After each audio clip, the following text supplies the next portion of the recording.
All right. Fuck you, bitch. 3, 2, 1. Yo, everyone, you're listening to Filmmaker Mike and the Boys. Joining me for this episode is Sequestered Jester. Hey everybody, I'm currently doing this podcast from the toilet because I have food poisoning again, so that's awesome.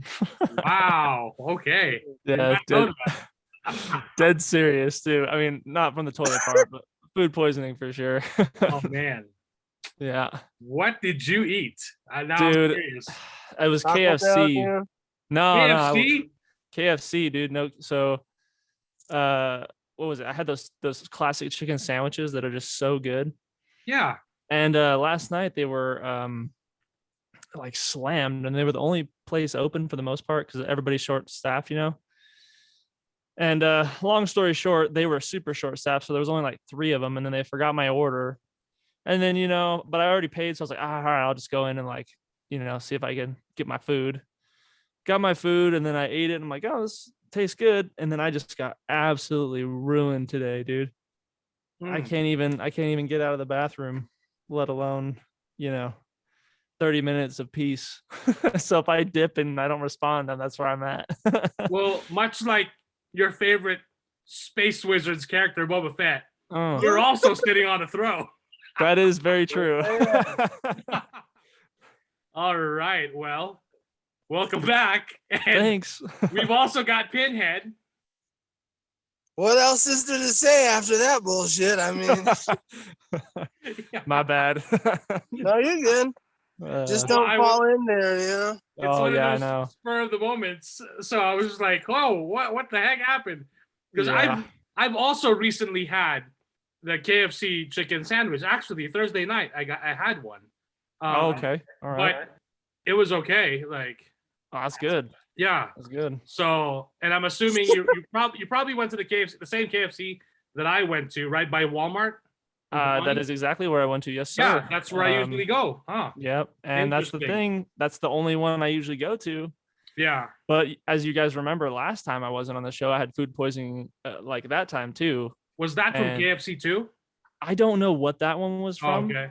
But at this point, like, I think I might be staying clear of like fast food for a little while, just because of like the nature of everything right now. They're all short staffed, and I think they're like so rushed to get stuff done. They may not be like, I don't know, taking care of finishing it properly. So Yeah.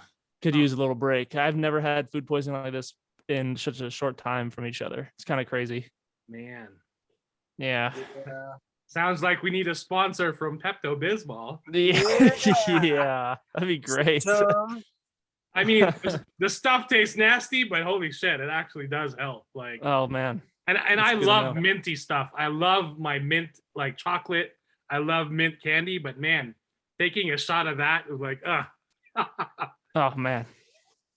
But hey, it helps. Whatever. It looks like bubble gum. I always thought It would be does a look like bubble bubblegum. And it makes me think like, ooh, is it gonna be bubblegum flavor, like Yeah, strawberry? that's what I thought. No. And that's if there's anything that people should be conspiring and like all these conspiracy theories about, it should be how medicine looks good, but it tastes like shit.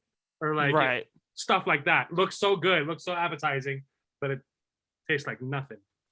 So, but I guess a lot of the kids' medicines today taste way better than they did when we were kids. That's true. That's true. Actually taste like candy.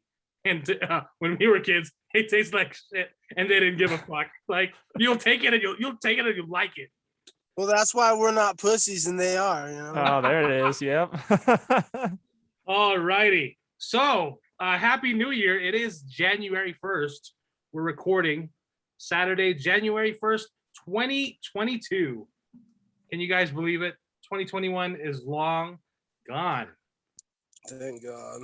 It's crazy how at the start of every year, it's just like, wow, it's a new year. And then before you know it, oh shit, it's almost over. Yeah. So, yeah, it's pretty crazy when we go through all the holidays, and especially like after December, and it's like, holy shit, we're done with that. So, and with that, December 29th last year, it only feels like last week, of course, we did get the debut of the brand new Disney Plus series, Space Wizards is back on the small screens. We got the Book of Boba Fett. So we are going to be reviewing that episode, chapter 1. And what's this? Yeah, so chapter 1, it's entitled Stranger in a Strange Land. And so when that episode dropped, Pinhead was looking at it and he saw that it was only 38 minutes. And we were surprised and we were like, what, 38 minutes?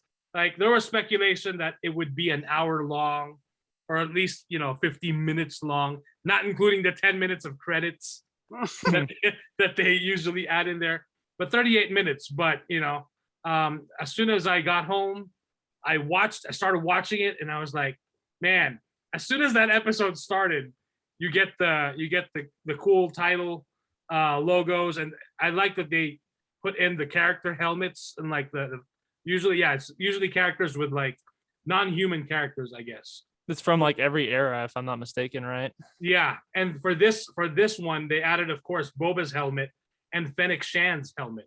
Yeah, which I thought was cool.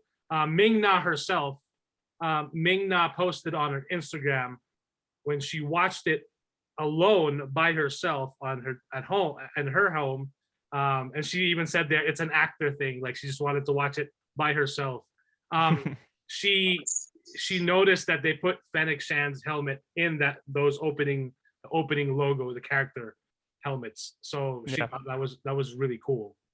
So, but yeah, the episode starts and we are what used to be Jabba's palace, but it is now Boba's palace, or should I say Lord Fett. I never thought I'd ever hear the words Lord Fett, because during the original trilogy, you'd hear Lord Vader. Vader. And it just made sense. Yeah, of course, he is Lord Vader. But now we're hearing Lord Fett. So it's pretty cool to hear that. And so anyway, yeah, we're seeing Boba's palace. Very familiar, of course. It's pretty much the same from Jabba's palace. Not much. They haven't had much time to decorate yet and do any interior designs or anything. But we get to see Boba. He is in a Bactapod. But this is the first time we're seeing a Bactapod where you're laying down in the Bactapod. The first time we ever saw one of these was in Empire Strikes Back with Luke suspended in the pod. But he wasn't really standing. But yeah, he's pretty much floating like he's standing. After he had that run-in with the Wampa on Hoth. But yeah, Boba is laying in the Bactapod. He's unconscious, and then he's of course dreaming. And the first images that flash that actually got me to like lunge forward on my screen when that happened was a quick shot of Camino.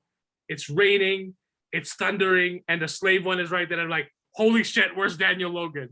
that's the first thing that popped in my head as soon as I saw that. And then of course they didn't show any, but then immediately we saw young Boba Fett played by Daniel Logan. In that very climactic moment when, of course, right after the Battle of Geonosis, he's holding Django's helmet as he's mourning the loss of his father.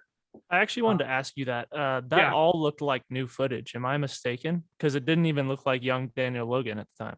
So it looks like new footage. I'm assuming that it could have been extra footage that they shot back then. Okay. That they possibly could have just, made it. Or it could have easily been new footage that they shot. They just got another kid that kind of looked, they don't even show a close-up, so they could easily get away with that, put a wig on the kid, Yep. Mm-hmm. And that background could have easily been recreated on the volume, on their digital backdrop. Yeah, that's just re-picture of the original scene, just boom, done. Yeah, and then exactly. Kid in. Because the close-up shot of him looking at the helmet definitely was new. It had to be. Right, unless there was a lot of there's footage that was unused from the original filming of Attack of the Clones. That's true.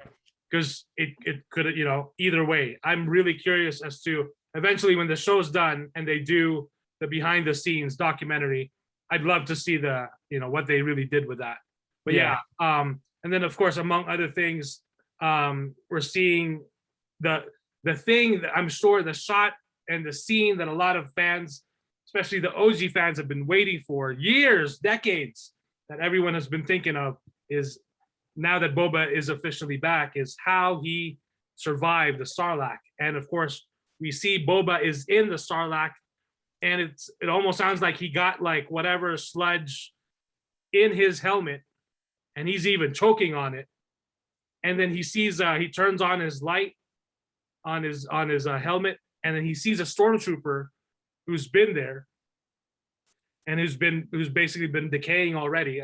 I was actually expecting the stormtrooper armor to be way more trashed and cracked, and to see a skull inside. You know? Like, shit, show me that shit. But then who knows how long the stormtrooper, because the Sarlacc does digest its meals over thousands of years, so it could take forever. But I thought it was funny that there was some memes that came out, and one of the memes that came out was this guy saying, me looking at the stormtrooper when Obi-Wan Kenobi throws a stormtrooper down the Sarlacc pit in Kenobi. So I don't know. Who knows if we'll see something like that? Maybe, maybe not. But then Boba instantly he heads towards the stormtrooper, the dead stormtrooper, and pulls out a hose. And I had no idea they even had oxygen or like some sort of breathing device in the stormtrooper armor. And he pulls it and he puts it in his helmet so he can breathe. And then quickly after that, he busts out his flamethrower and starts burning the shit out of the Sarlacc. And before you know it, it kind of reminded me of Kill Bill Volume 2 when Beatrix Kiddo was trapped under the wooden box coffin. Except this time he doesn't punch his way out and like magically Superman's his way out of the ground. He slowly digs himself out.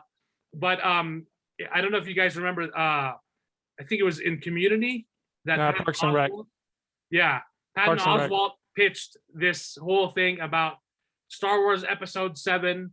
This is, I think, even before The Force Awakens came out. Or it was. Yeah.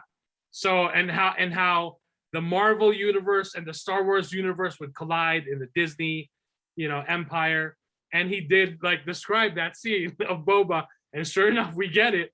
Among the wreckage of Jabba's sail barge and the Sarlacc pit, Boba's hand pops out of the sand, and then you see he pulls himself out. He looks like shit, and then he just passes out because he's just knocked out. And of course, we're wondering like, how the hell? Okay, what happens then? And it made me think like, there's some comparisons to Boba Fett and Batman. So where's the button on your cool gauntlet that calls your ship, your Slave One, to get you the hell out of that shit, that shithole, like you've been trapped in for years? So yeah, he just passes out, and then it's nighttime, and then we find out. Of course, we hear a Jawa sandcrawler. Some fucking Jawas are like, we're just scavenging the dunes. So they see knocked out Boba Fett, who looks like shit, and they're like, oh, let's take this shit. This shit's worth money. And he's barely conscious, and they even butt him with like one of their blasters on the head. So and then he's out again. I'm like, fuck this shit. I saw a meme, dude, that like was basically saying like, the new Star Wars, if they've taught us anything, it's not the Tusken Raiders, the Jawas that are the true menace of Tatooine, just stealing everything. I think they both are. I mean, it's interesting. Oh yeah, for sure. Now we've always known these characters who've always been in the background, but shit, we're finding out more about these guys, and they can actually put up a fight, and they're more, especially the Tusken Raiders. I mean, holy shit. So, but yeah, Boba's left there, and he's in his jammies pretty much, like baking under the twin suns of Tatooine. And I was thinking like, oh, that's what fucks him up.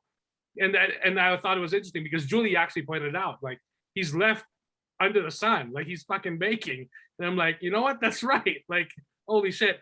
It's one thing to be left alone in the desert with one son, but with two sons, yeah, that'll mess you up. And then of course, before you know it, Tusken Raiders now come across him, and they squeeze some, I don't know, dick milk or something like in his mouth to wake him up, because that wakes him up. Or it must be something sweeter. I don't know, something to like wake him up. So, and they're basically they capture him as their prisoner now, and he's walking at first, and he's like still hazy and fucked up, and then before you know, he just collapses, and they're just dragging him along the sand. They don't care. They're gonna drag your ass out of here. So, and then of course he's now a captured prisoner, without his armor, without anything. So it made me realize then, like, of course, because when we saw Boba at the end, or at the season 2 premiere of The Mandalorian, when we saw him at the end, it looked like he had the Tusken gear. It just made me think like, oh, he befriends the Tuskens and they help him out. But in this episode, we find out, no, there's no befriending bullshit here. He actually is going to earn his way, and really fight to get his armor back, which actually I find more respectable and really like admirable, because we're really gonna see Boba be put tested to the limits, because he has nothing. He doesn't have anything, any of his armor, any of his devices. So he's gonna learn, and we find that out more in the upcoming flashbacks. I do want to point out, so with the other things that happen in the episode, before that, he tries to escape at nighttime with the Rodian, and I love when Tamara Morrison, when the way he talks, she's like, "Would you like me to cut your balls?" And the Orange Rodian is like, "Fuck this shit! Look, he's escaping." I'm like, "Fucking asshole, dude! He's trying to help you. Do you even know who's trying to talk? He's trying to help you." And so I like the clever way that he escapes, because he's able to knock out that massive, the Tusken dog, which I thought was interesting, because we have a lot of callbacks to episode 2 Attack of the Clones, because that's also the first time we see these the Tusken dogs in that Tusken encampment. So I like that he knocks it out and he cuts his bonds with the Mastiff's teeth. And even then, it doesn't look like you could easily just mess with one, because they're very like, it looked like it was ready to fuck up Boba. Like, with any subtle movement, like it fucking knew. Like, you couldn't mess around. This wasn't a Chihuahua in Star Wars, basically. This is a fucking like pit bull or something like that. But yeah, lots of really cool stuff. When he does fight the Tusken Raider, the female warrior, I thought that was interesting. It's really kind of dark, though. I kind of wish like there's a little bit more light. Like, I don't know why they couldn't have had that fight right by the camp, right by the fire. Like in the concept art. I mean, for crying out loud. Yeah, because like that was like the worst shot in my opinion. Like the CG looked so bad when he was running away from the Mastiff. And then like just that whole scene just didn't seem like it was right. Something seemed off, and I don't even know what it was. Okay, so that's what you were referring to in the group chat about the CGI when he was running away. Yeah, that one bothered me so badly. Okay, because when I first watched, I've seen the episode 3 times now. When I first watched it, I watched it on my iPad. Okay. I thought it was fine. I didn't notice anything. And then the next 2 times I watched it on my TV. And on my TV, that scene is really dark. It's darker. Yeah. So I didn't notice the CGI in that, but I'll have to take a look the next time I check it out. But yeah, I just thought they could have had a little bit more light when the female Tusken is fighting him, at least. Mm-hmm. Yeah, for sure. And of course, he gets his ass handed to him. And then before you know it, we hear Fennec Shand, and she's waking him up, and she's like, "Boss, you need to get ready because they're waiting for you, or whoever's waiting for you."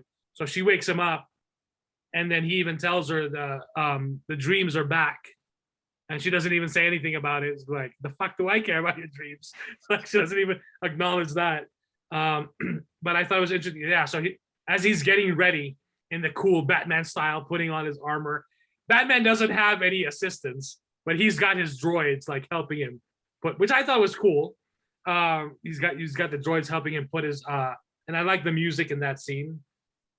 So, and then before you know it, he's sitting on the throne, and then we have a lot of other groups in on Tatooine that used to basically pay up to the crime lord, to the daimyo, as they say, who was Bib Fortuna, and then before that it was Jabba the Hutt, but it's now Boba Fett, or should I say Lord Fett.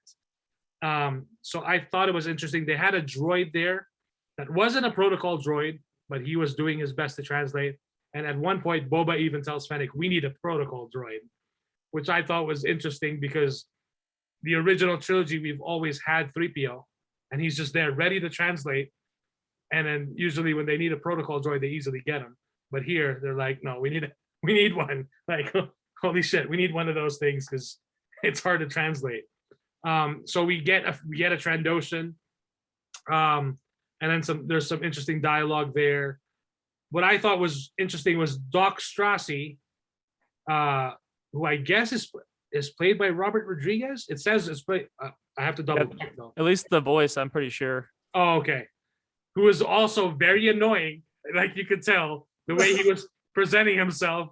He's like, what he was saying, like, the mayor sends his well wishes, or like, and then he's even the way he's talking and hinting about tribute, like, no, you have to pay me.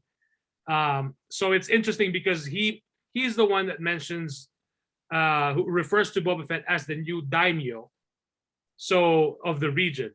So this is from, I forgot what site I got this from. So this is from Looper, and they refer to it. So it says here, daimyo is a title originating in feudal Japan, which referred to powerful lords who ruled vast tracts of land in the name of their leader, the shogun.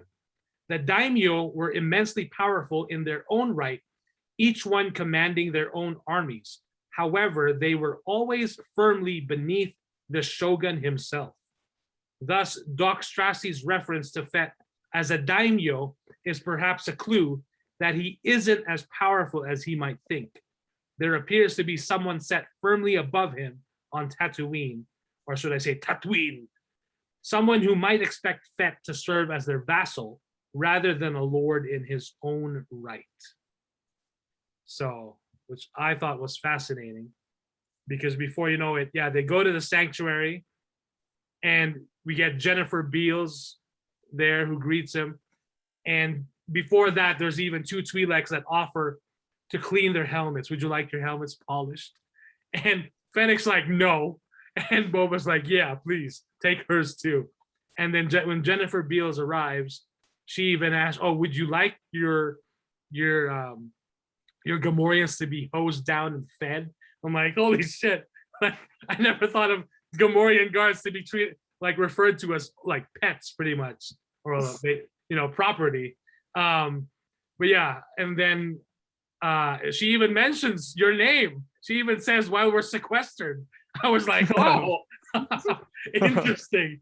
And then so it's pretty much, the sanctuary is pretty much the club for everyone, like, on, if you got the money. And there even is a droid there from Disney, from the Disneyland parks, originally from Star Tours, the Star Tours ride. You see the droid there in one of the games, and that was the original Captain Rex before the Clone Wars. That droid's name was Captain Rex, and that droid now has been I think he still may be on Star Tours, or they may have taken him out, but he is now in Galaxy's Edge at, I think it's at what's her name, the bar, but he is now a DJ in that bar. It's DJ Rex. Yeah, but it's basically the same droid, just a different color, of course, probably a different designation as well. But yeah, and of course, as soon as their helmets are clean and brought back, Boba's, and that's where we get the shot in the trailer. Boba's helmet is full of credits.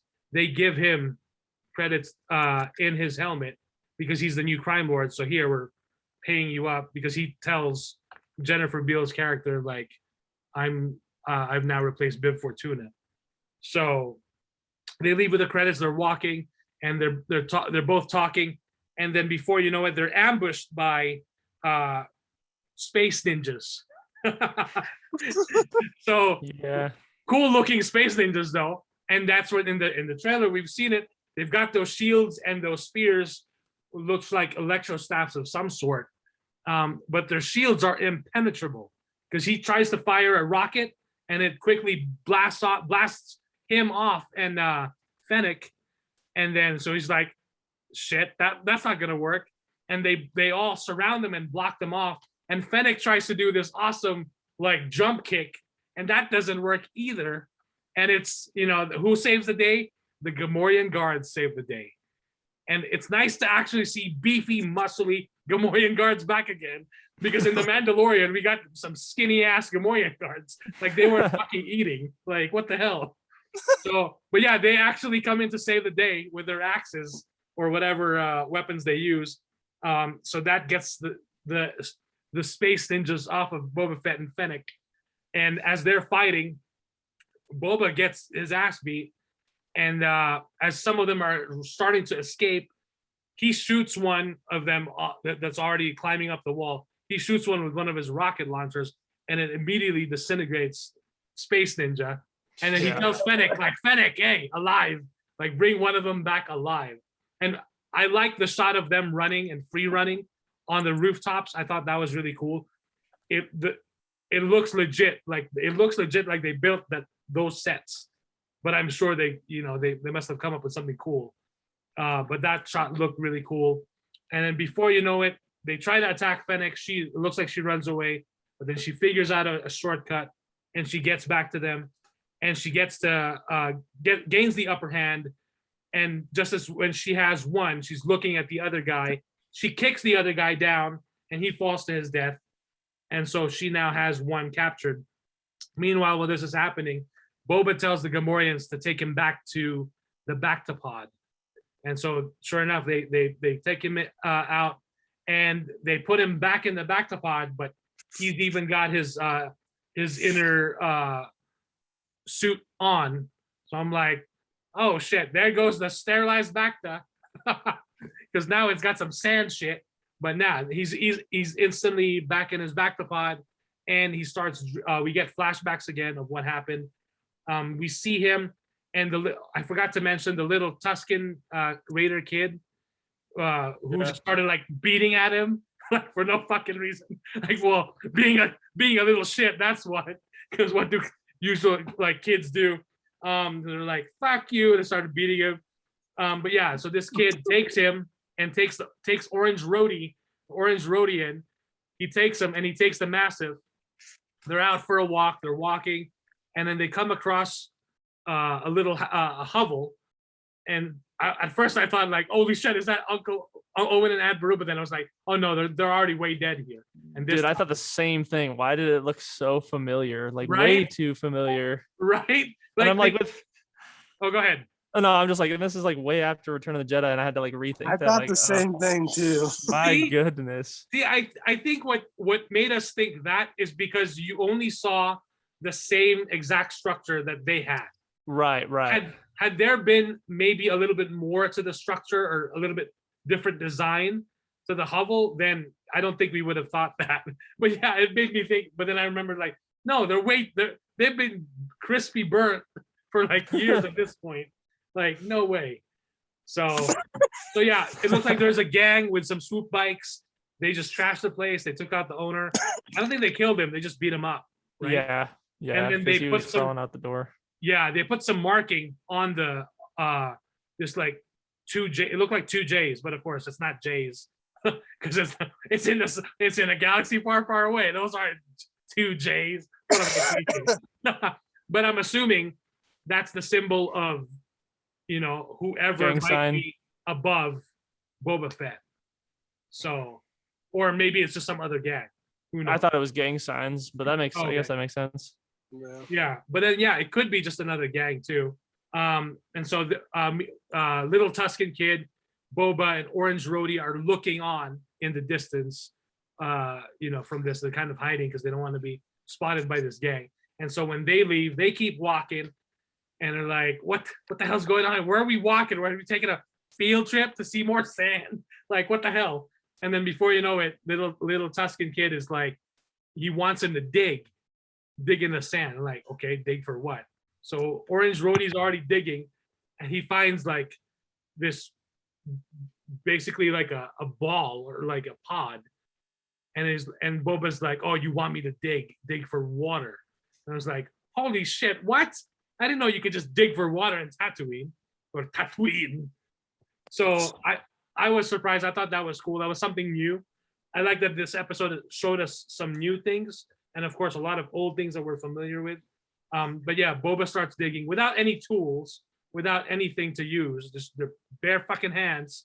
Dig for water, bitches. Like, that's what the little kid pretty much telling him. And so they're digging. And then later on, Boba tells Orange Roadie, like, we could have gotten away had you not sounded the alarm. And Orange Roadie's like not minding him. And then Boba tells him, like, I'll take this ankle chain and strangle you with my own bare hands. And then Orange Roadie's like offended and even calls him Sleemo, which we first heard back in Phantom Menace. So, and then before you know it, Orange Roadie digs something, and it looks like a scaly like arm. And then as he keeps like uncovering it, it pops out of the ground, and then we see like a Goro. I've never seen before, a 4-armed sand beast who was just fucking chilling there, who was just sleeping. That's why he was pissed off. He was fucking taking his beauty sleep, his beauty nap. It's like, what the fuck? Were you waking me up? So he takes Orange Roadie and just fucking pummels him, and that's it. He's gone. He's dead. So, Boba fights him. The little Tuscan kid stabs him in the foot. He gets pissed off, and he fucking beats Boba too. And then before you know, he's heading towards the little Tuscan kid as he's about to kill him. Tuscan kid is just like crawling backwards, like he can't even stand up and run away. And then before you know it, Boba Fett himself. I don't remember if Boba Fett even saw what Princess Leia did to Jabba, but it's basically he took a page off of Princess Leia's Ways to Kill a Crime Boss, where your captor put a fucking chain around their neck and strangle him to death. So Boba strangles this 4-armed sand beast with his own bare hands. And then before you know it, he's down on the ground. Kid's like really happy. We get our hero shot of Boba Fett, which is interesting because he was never a hero before, but now Boba Fett's a good guy because he doesn't even want to kill people except for that one space ninja. I was just saying, It must have been coincidence because by the time Leia was doing that to Jabba, he was too busy tumbling in the Sarlacc pit. yeah, Right. pretty much. Right? That's true. But yeah, and then before you know it, the little Tuscan kid is like, oh my God, you're awesome. And then they run back to the Tuscan encampment. The little kid is like, holy shit, you guys won't believe what just happened. They're running back, and then he has the decapitated head of the 4-armed sand beast. And everyone is cheering. Everyone's like excited. And if I'm not mistaken, the kid's father realizes what Boba did for his kid. And he hands him his own little water pod so he can enjoy some fresh Tatooine water. And then, of course, Boba does find some water earlier. And as he drinks some of it, the little kid like tries to hit him. Be like, no, bitch, that's mine. And Boba Fett stops him and he's like, I need some water, bitch. You want me to dig for you? Give me something here. So, and of course, yeah, as he takes a sip of that hot Tatooine water, the episode ends. So credits, directed by Robert Rodriguez, written by Jon Favreau, and of course, executive produced by Favreau and Dave Filoni, among beautiful concept art. And that's the episode, 38 minutes, which actually I was amazed because they packed in a lot within that short amount of time. You don't think much of it, like, because at first when Pinhead and I saw like 38 minutes, what the shit? But then when I watched it, I was like, holy shit, that was a lot. That was great. Like, it's quality over quantity, I guess I would say. So I really enjoyed the episode. I mentioned earlier, I've seen it 3 times. What'd you think of it, Jester?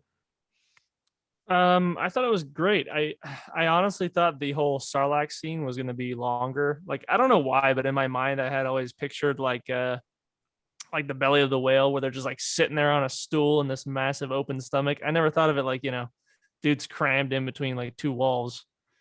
But so I mean, I thought in my mind that whole flashback was going to be a little bit longer. I kind of liked the way it was done though, looking at it now. Um, but no, I enjoyed that. I enjoyed the storytelling. I like that like the first, I don't know, maybe 16, maybe not that long, but maybe 8 to 10 minutes, the whole beginning, there's like no dialogue. It's just great storytelling and like awesome music. The music took me by surprise. Um, it seems to be the real big standout in this one for sure. Um, I would say even right now it may surpass the Mandalorian's theme for me. That ending credit roll was awesome. His theme is amazing. Um, there was a couple things that kind of like bugged me. The CGI in that one scene where he's gonna like running away from the camp. I kind of would have rather them fight it out at the campfire maybe, but and then like I noticed too, like during the fight with with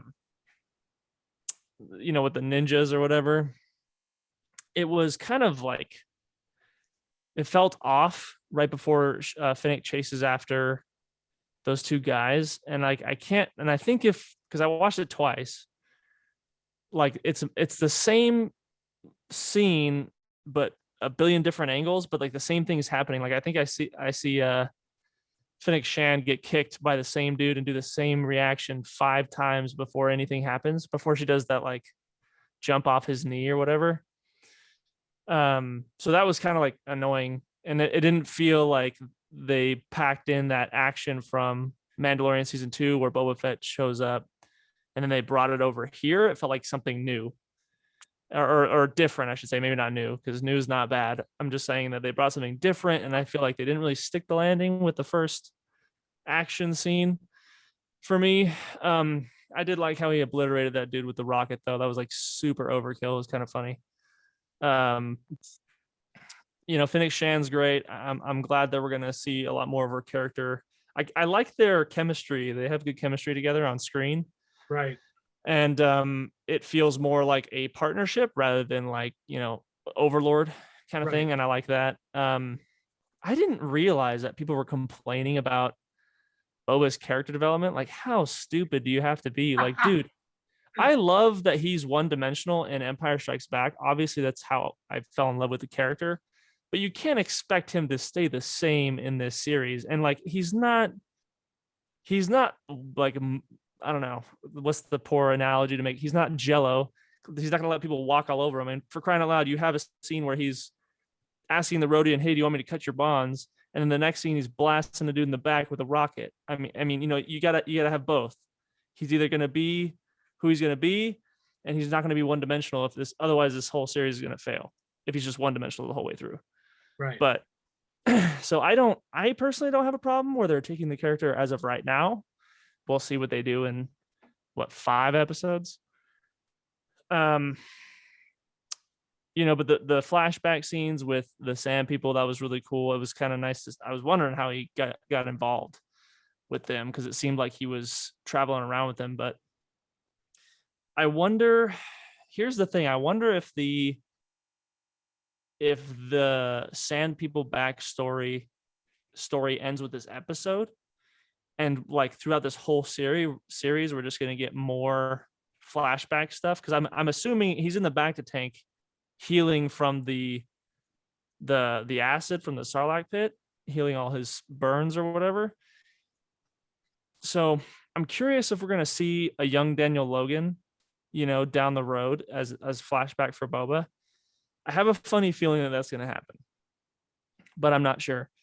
But if they're going to be cramming this much backstory in these short 38-minute episodes, granted, it was good. It went by super fast. But if you're going to have, more backstory than actual story, I'm wondering how they're going to be able to get this story told in 6 episodes. I feel like it may be too rushed, unless that they're planning for another season. But from what I understand, it's a mini series as like a season 2.5 for The Mandalorian. But I don't know. Maybe they'll continue his story in other stuff, and they're just setting him up for us in this miniseries. We'll have to see. But for the first episode, yeah, it was a blast. I had a great time. Yeah, the music for me was the big standout. I mean, to throw chorus in to, well, I mean, we've had chorus in the prequel stuff, which was great. But it felt like at first you were like, I don't know if this fits Star Wars, and then it keeps going, and you're like, yeah, no, it definitely fits Star Wars. So Goranson's really knocking it out of the park with this stuff, and it seems like he is a worthy successor for John Williams as far as future Star Wars content goes, because I never thought Boba's theme would have surpassed Mandalorians for me. I thought it was going to be super hard after you've already had the Mandalorian to then come in with Boba Fett, you know, the original Mandalorian. Like, how are you going to do that? You know? Right. But I don't know. They did a good job, man. I'm very pleased so far. It's fun. I want to binge it so badly. I hate having to I hate having to wait week to week, but Well, when it's all done, you can binge it all over. oh, I will for sure. Right. So yeah, that's it for me. All righty, Pinhead, what'd you think? I thought it sucked. It was all right. It was a good episode. I usually don't care about these things, but it was a good episode. To me, the Sarlacc pit scene was a little wonky. I did not like that. But other than that, it was fine. It's always good to see Ming Na win in this shit and, you know, kicking ass, busting balls. So that's cool. But I'm just waiting to see what happens down the line for the most part. I want to binge it too because I just want to get it done and over with. So I might just start waiting and waiting and waiting. But then I know a part of me is going to go, you can't do that because you're going to want to see it anyway. I will say I'm more excited about this than I was for Squab or Hawkeye, you know. So. Yeah, you and me both, bud, for sure. Yeah, this is not bad. Not a bad first start for the first episode, especially for a 38-minute episode. Because like you were saying, Mike, when I first saw it, I was pissed off. I was like, "Come on, you Right. stingy, lazy fucks." But then we watched the episode, and it was actually pretty good. So we need to step it up, though. The next episodes, like we can't. Please do not make each and every one of these episodes 38 minutes. That's obnoxious. Let's step it up a little bit, please. Thank you. And that's my spiel. Yeah, because Otherwise, your show sucks. Because remember, I said like when 38 minutes, like, oh, you know, Disney, here's some breadcrumbs, have at it. Yeah. And we're like, oh, I love these breadcrumbs. And sure enough, I mean, yeah. So a lot of the reaction, there's a lot of people who are like hating on this first episode. Really? Yes, and there's some articles out there that are saying like, this doesn't seem like it. Some are even calling it boring. Some were calling it like, Wow. as soon as you take off the helmet of a Mandalorian character, they become boring. You know what I mean? Oh my And I'm gosh. just like, wow, because you guys clearly have seen all the episodes and you know what's gonna happen, haven't you? Yeah, I don't know yet. I'll judge it completely when I watch the final episode, but we'll see. Right. I just think it's interesting when people say that the first chapter was boring. I don't think that's a proper word to describe it because a lot happens in this episode. There's enough action here and there and storytelling that I think justifies, like, you can't, if there's anything that I would call this episode, I wouldn't call it boring. That's Exactly. a little overkill. right. If you want to say it was slow, then I would understand. That's different. Yeah. You but know? Yeah, boring that I is could overkill. understand more, but boring in a Yeah. Star Wars? Come on. Yeah. But yeah, really interesting stuff. I did see someone compare those the red ninjas, space ninjas, from a comic book, a Star Wars comic book, and they look very close to some Crimson Dawn Mm. Oh. gangsters or people, whatever. So Yeah, plagiarism. Oh. Well, it's Star Wars content. I mean, they're going to be using it all over the place. If you want to call plagiarism, you could say that scene of Oswald or whatever was totally ripped from his mouth from that episode. I mean, it was word for word. which Oswald? I'm sorry, not Oswald. From Parks and Rec, that whole scene where he's talking about Boba Fett, Right, coming out of the sand. Right. Yeah. So just in case, for those who are listening who may not be into the space wizards as much, just for information. So this is from Wikipedia. Crimson Dawn.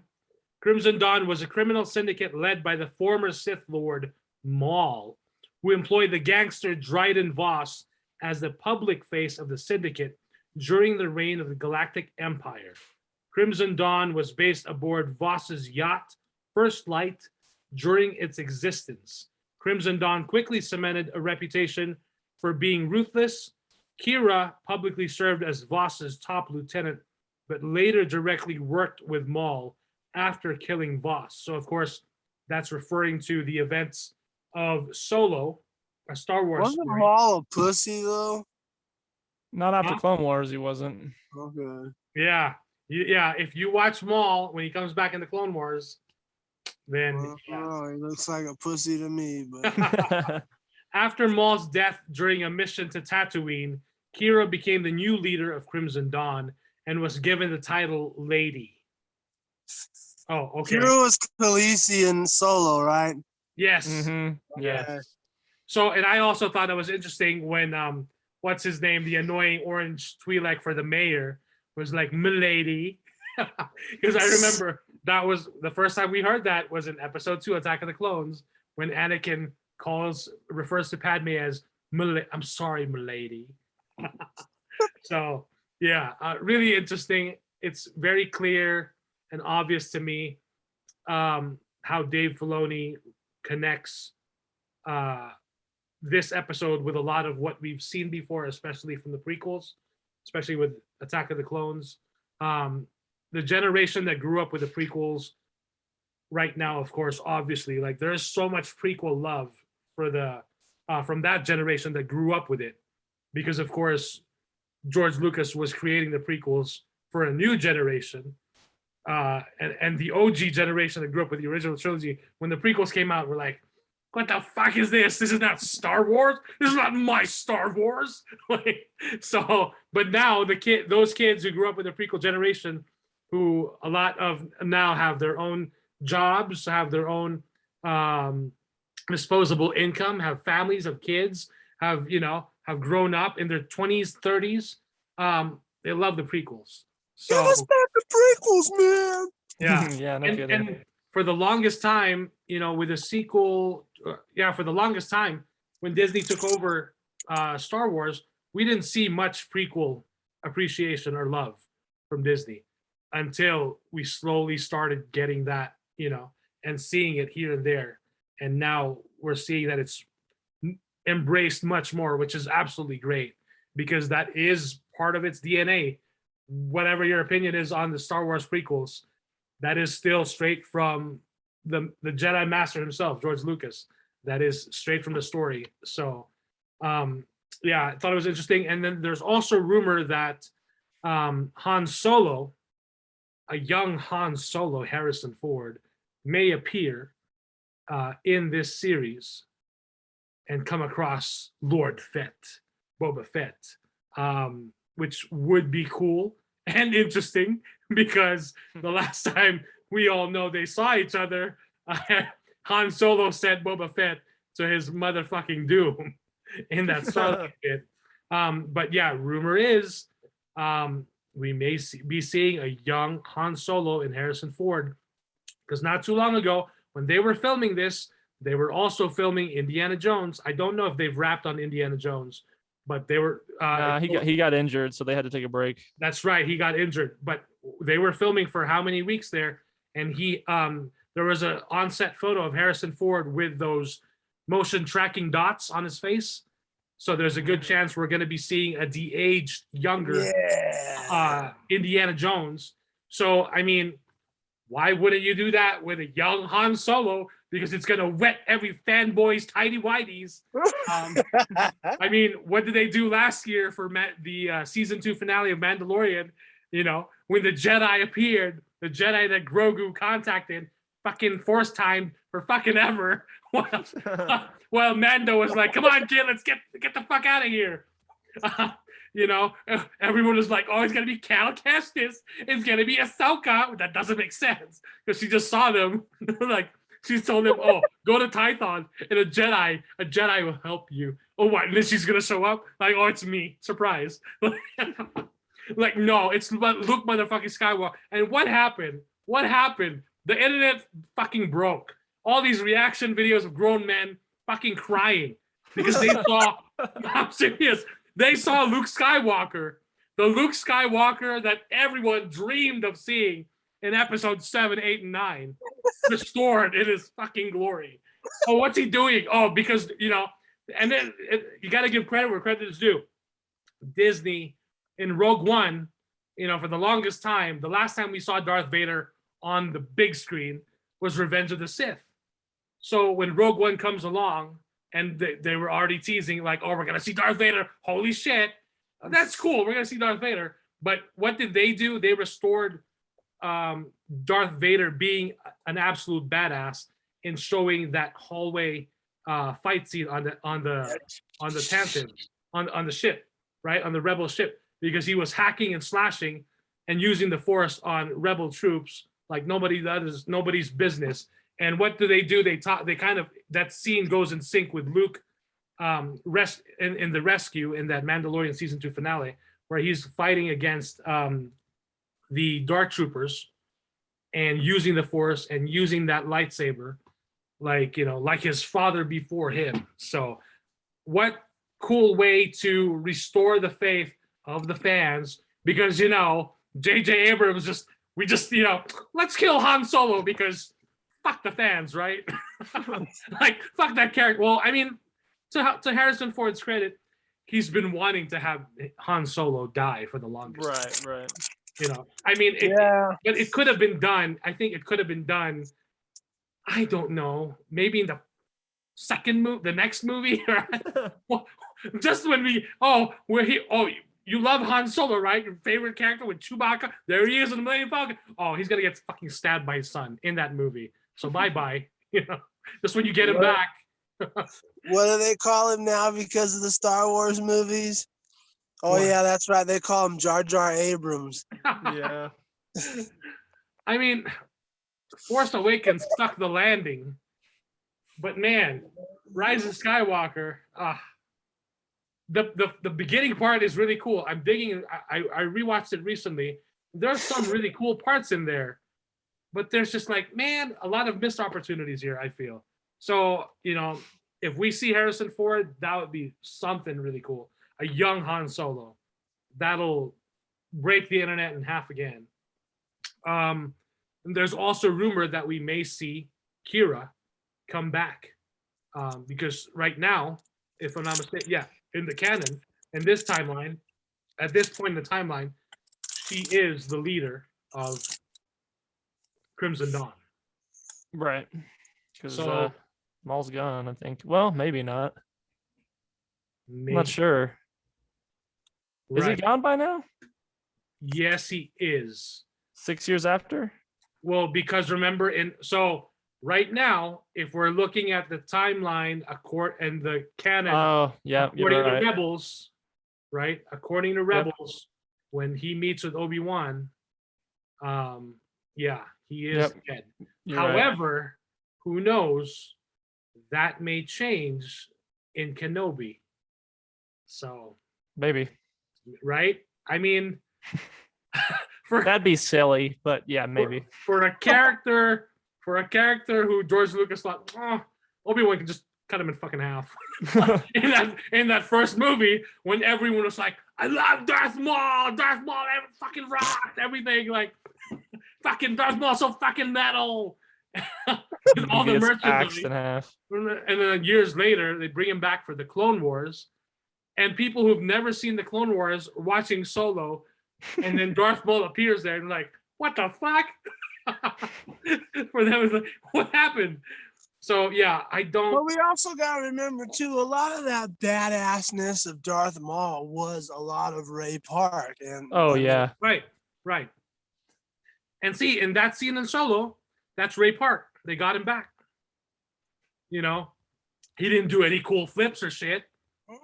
But you know, I mean, for Star Wars purposes, let him use the Force and get his lightsaber and hold it and turn it on, switch it on. You know, but yeah, I would love to see Darth Maul or Maul back in the Kenobi live action series. So that's all I'm gonna say about that. But at this point, who knows? But they've really expanded on the character on a character who was supposed to be just a one and done, like, you know, weapon. They've really expanded the character over the years with the Clone Wars, and they brought him back for a reason in Solo.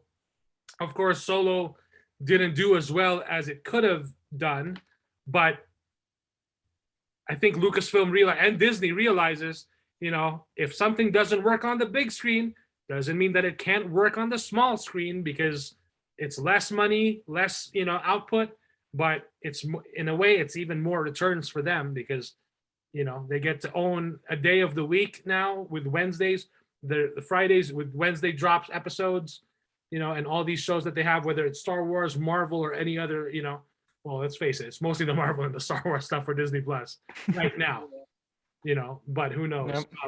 But yeah, I'm looking forward to the next episode. We'll see what happens. I think, yeah, we're supposed to get 6 or 7 episodes. Yeah, it has been talked about that it is a one and done. But let's not forget, because years ago, they were planning to make a Boba Fett movie with Josh Trank as the director. They even got him as a director. But before you know it, because a lot of things were happening from that guy's side, you know, who knows? Kathy Kennedy, notorious for firing directors, like, you're done, get the fuck out, get your things. So, and I mean, say what you will, but, you know, I don't know if any young director had a shot to direct a Star Wars Boba Fett movie, man, that'd be something. So, but then whatever story plans they had for that could have instantly been repurposed for this series, you know, and could have been expanded upon, because years ago, when George Lucas said that he had over 50 scripts for a Star Wars series just ready to be shot and filmed and everything, you know, just waiting. A lot of that could have been repurposed, you know, for same with that Star Wars game 1313 that was supposed to be like a bounty hunter game, like a Boba Fett game. It was young Boba Fett, yeah, bounty hunter. Right, young Boba, which got everyone so excited, but it got canceled. But again, if there's one thing that we've learned from Lucasfilm, especially Star Wars, nothing ever dies, because it always finds a way to be repurposed and, you know, readapted for something else. Whether it's a character, it's a story idea, they always find a way. And they actually, you know, that's the one thing, they find a way to do it when they have it planned, when there's a set plan, and they've got the right people, Favreau and Filoni and Rodriguez, who's a big fan. Hey, I mean, it just works. So after this is done, I look forward to Ahsoka. After that, let's get these guys on a live action Star Wars movie I'd love to see on the big screen, because they know their shit. So Dave Filoni definitely knows his shit, if that hasn't been obvious before. And for a guy who actually thought Boba Fett was, you know, one-sided and just boring, they found a way to actually show more dimension to the character, and this is what we're now seeing in this show. So I think that's really cool. So, alrighty, enough Boba Fett talk. We're gonna segue into some wrestling talk with Pinhead. So I'm not going to take too much time, because we're coming to a point here where we may not have wrestling here pretty soon. They had to reformat the pay-per-view today. We got a pay-per-view called WWE Day One, and they had to completely reformat it because Dwayne's little cousin Rock, or Dwayne The Rock Johnson's little cousin Roman Reigns, the current champion at this point, just contracted COVID. So, of course, that sent the show into a frenzy. And for the most part, the big events that happened were it was supposed to be a big rivalry between Brock Lesnar and Roman Reigns, but of course, Roman Reigns got COVID.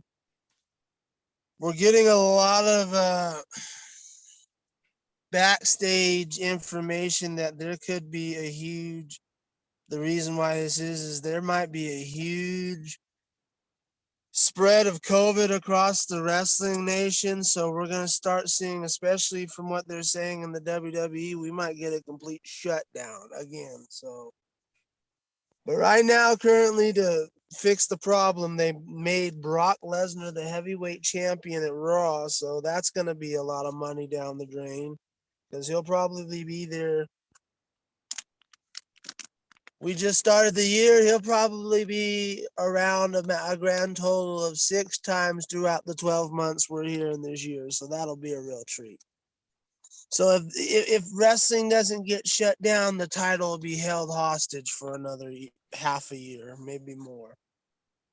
Another issue is Roman Reigns has prior issues. I think it's leukemia or something of that nature where he's been battling that. So on top of that, we don't know what's going to happen. So overall, most of the matches were fucking dog shit. I mean,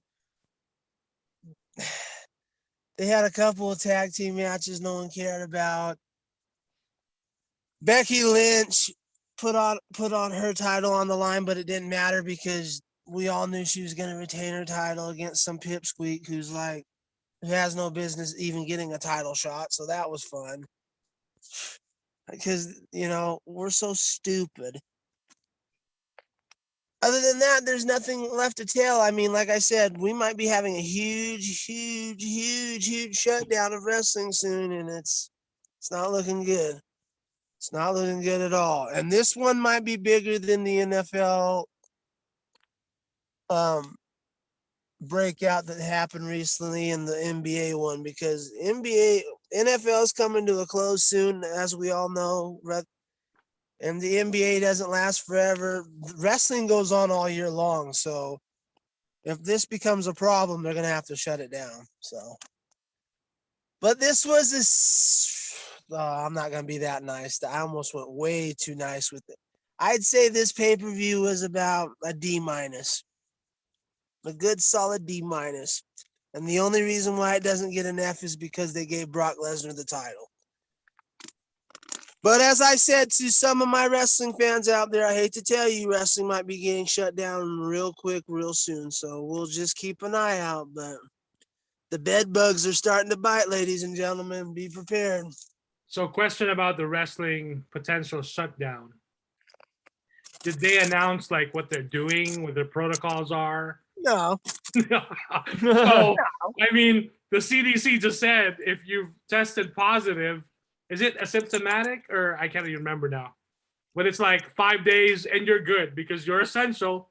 So I think wrestling. And I think somehow, I don't know how.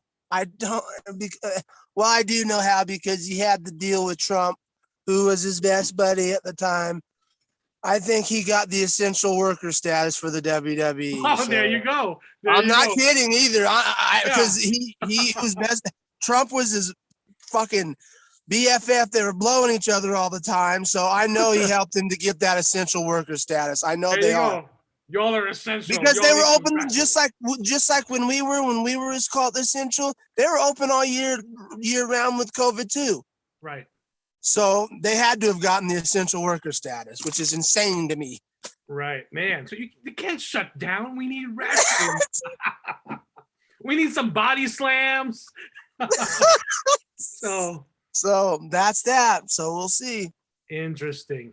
Oh man. And without Roman, Brock Lesnar's good, but without Roman, it's gonna be a dirty diaper for a little while. Could you talk about the fan that got ejected So or got kicked out from the wrestling event? there were two instances that happened. First of all, there was one instance that happened at an AEW event.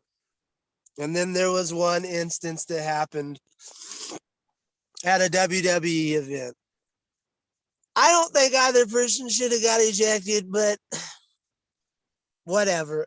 One of the before Roman before Roman got COVID and because they were setting Brock Lesnar up for him and Roman to go head to head and beat the shit out of each other, which I was looking forward to this. But you know, COVID strikes again. But before that, a fan had a sign that said, and it's as old as time. This goes even as far back as to people used to do this to Barry Bonds when he was playing for the Giants in his prime. I remember there was a wrestling fan that had a sign that said, Roman Reigns squats when he pees. Well, another wrestler, and I'm not gonna, you can look it up for yourself. Another wrestler held the sign up and he celebrated and everybody laughed. And then even Roman laughed. The fan got ejected. We had another instance, and this was the day after. I guess they're cleaning house.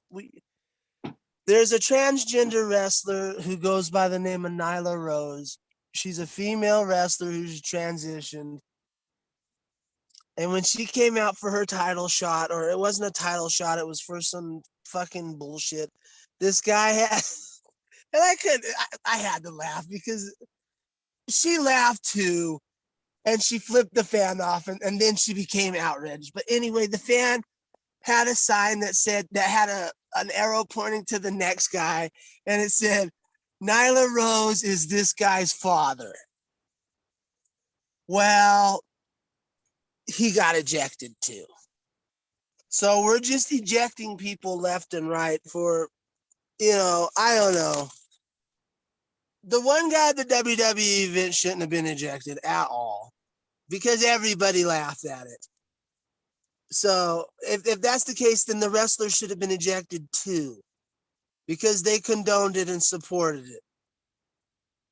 The Nyla Rose situation is another gray area, and that is a problem. So I'm not surprised that that fan got ejected because Tony Khan doesn't play that shit. So that fan should have known better that Tony Khan wouldn't have had it. So that's a different scenario. So, but we're starting to eject people from wrestling for jokes now.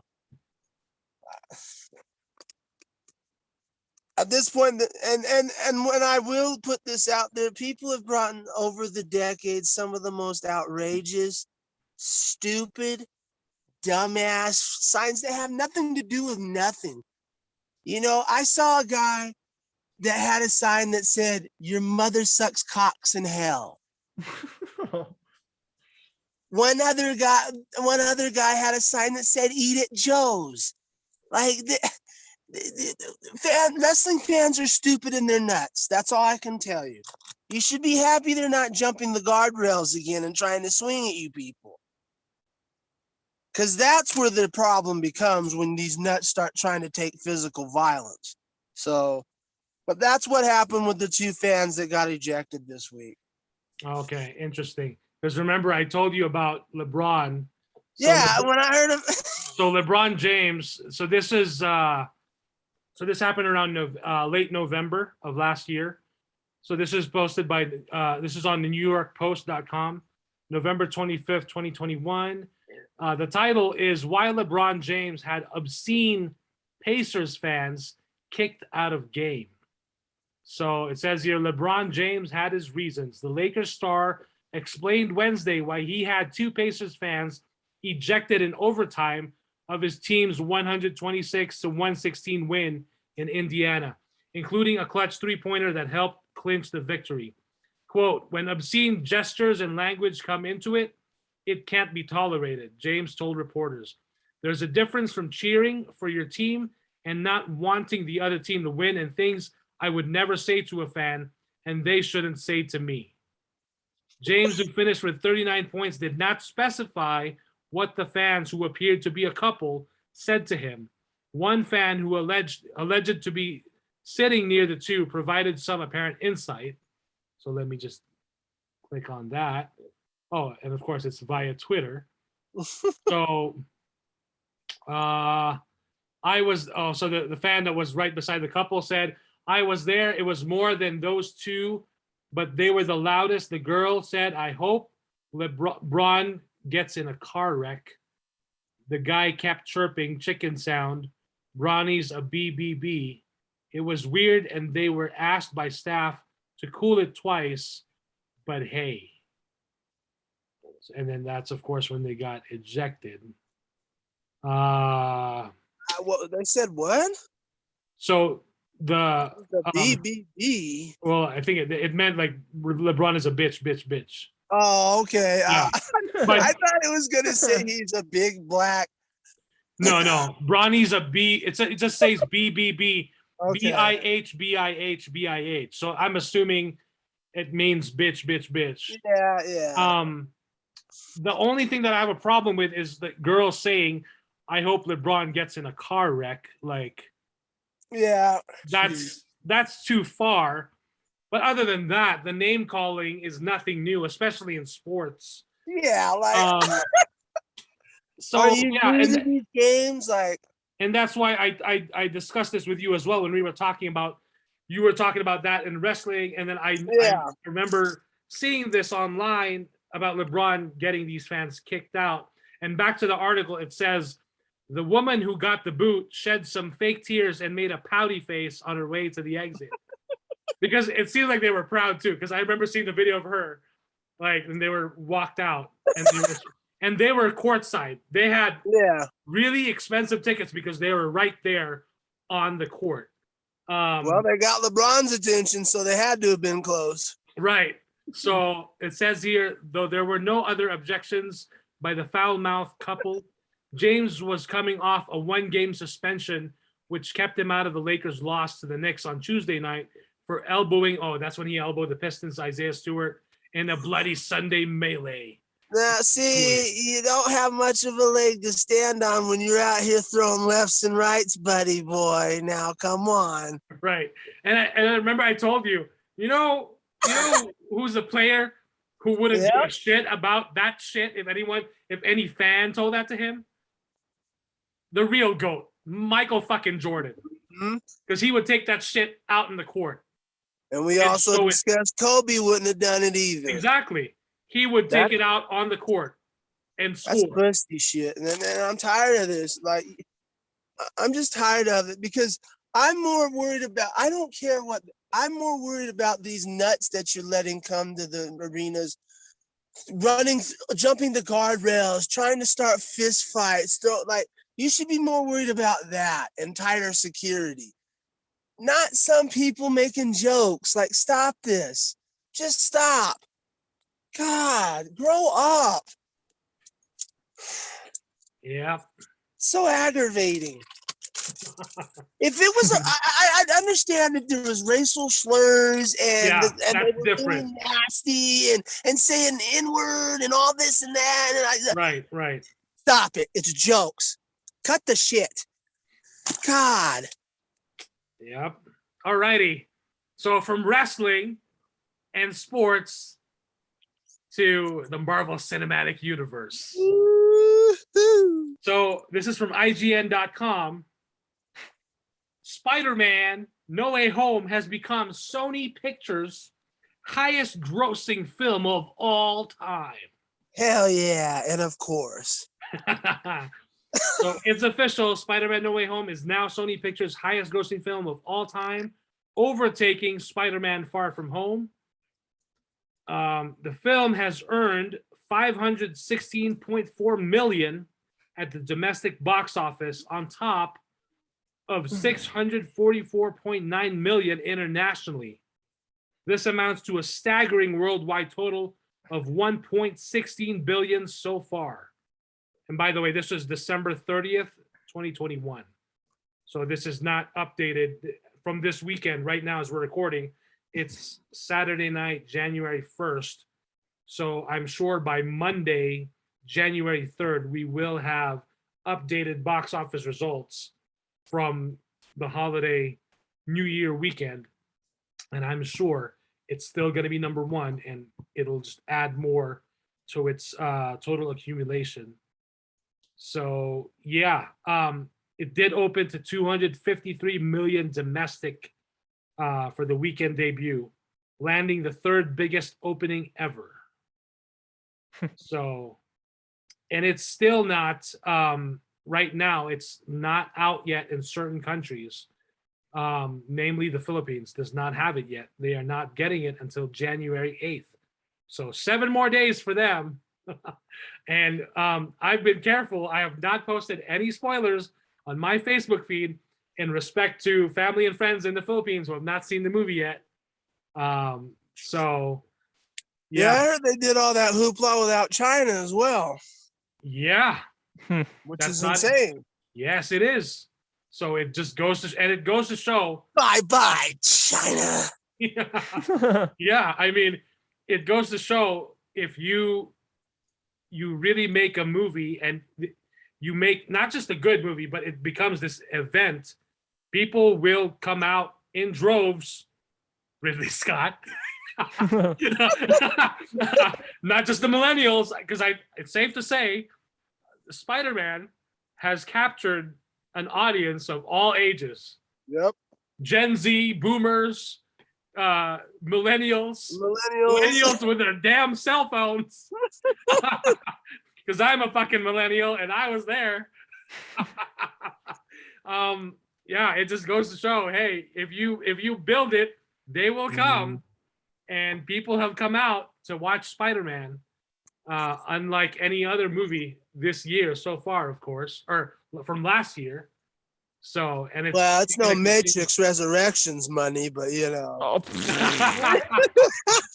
And hey, say what you will. Oh, we have to talk about that too. Oh man. Oh God. I don't even know if it's worthy to be talked about. Oh, I think it's still worth. Oh, it's talking worthy. about. It's worthy to be shit on. Trust me. So. Oh man. And see, you know, I was gonna say, ScarJo should have been cast in this movie. She should have played Ned's grandma, because she's Asian, so she'd pass for a Filipino. She'd pass for a Filipino grandma. Yeah, she's the go-to. Hey, if ScarJo was in this movie, she would have made her $1 billion. It just wouldn't be called Black Widow. Oh, she's man. the goat of Asian actresses, so you got to give it up to her, you know? Yeah. Right. So now I wanted to hear from you guys. So the last time we recorded, Jester wasn't here with us, and Pinhead, you haven't seen it yet, but of course you both have now seen it. So I want to hear from you guys what you thought of the film. And this is we're going full spoilers here because we're assuming that most people who are listening or watching At this point, yeah. have seen it. come on. And if you're still in a country or a territory that has not gotten the movie yet and hasn't seen it, I would suggest skipping this part first if you don't want any spoilers. You don't want to hear any If spoilers you've discussion. gone this far without spoilers, I applaud you, man. I couldn't Yeah. even make it 3-4 days because not even YouTube was safe, for crying out loud. That's right. Yeah. So what'd you think, Jester?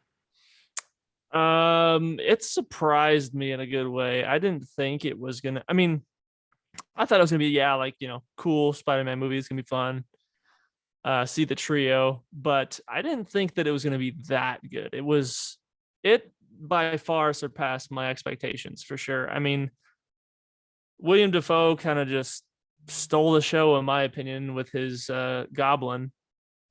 And obviously, getting Garfield and Toby back, and then them somewhat still being able to finish their own stories on top of everything that was going on, and then for Tom to actually have some loss and some consequences to everything that's going on, actually felt like a real Spider-Man movie. And You know, I mean, I guess you could say this is his what?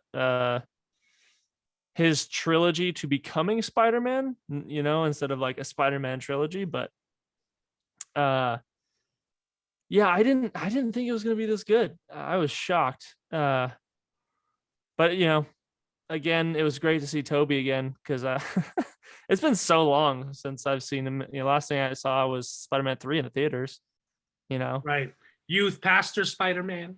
oh yeah, no, see that's okay. That's the other thing, man. Like, because the jokes in this one actually were good for the most part. Yeah, the Scooby Doo one and the whole Zendaya bit with Strange was dumb, but it feels like, you know, Marvel has been really falling flat on their comedy and it's just been feeling Very lazy. flat. And with this one, I mean, was it Tom, Toby, and Andrew had insane chemistry. Felt like they were friends. You know, it was crazy. And then every villain, you know, had their place. I mean, there was, to me, I thought there was like one plot hole with who brought this up to me? I think Brad brought it up to me. Where was it? I thought Electro didn't know who Spider-Man was. I mean, he was surprised when he took off his mask. He thought he was black. You know, so it's like, oh wait, so you didn't know he was Peter Parker? So everybody that knows who Peter Parker is comes to the universe. I don't know, whatever. But I'll look past that because I don't really care that badly. But yeah, no, it was awesome, excellent, and the writing was fantastic. I mean, shoot, I couldn't have asked for a better Spider-Man movie at this point. Thinking over it, I'm going to be going to see it again on next weekend. Thinking over it, I think this might be tied with Spider-Man 2 as my all-time favorite Spider-Man movie. It was excellent. So I'll pass it on to Pinhead here. I thought it sucked. Like, no, I actually had a pretty good time.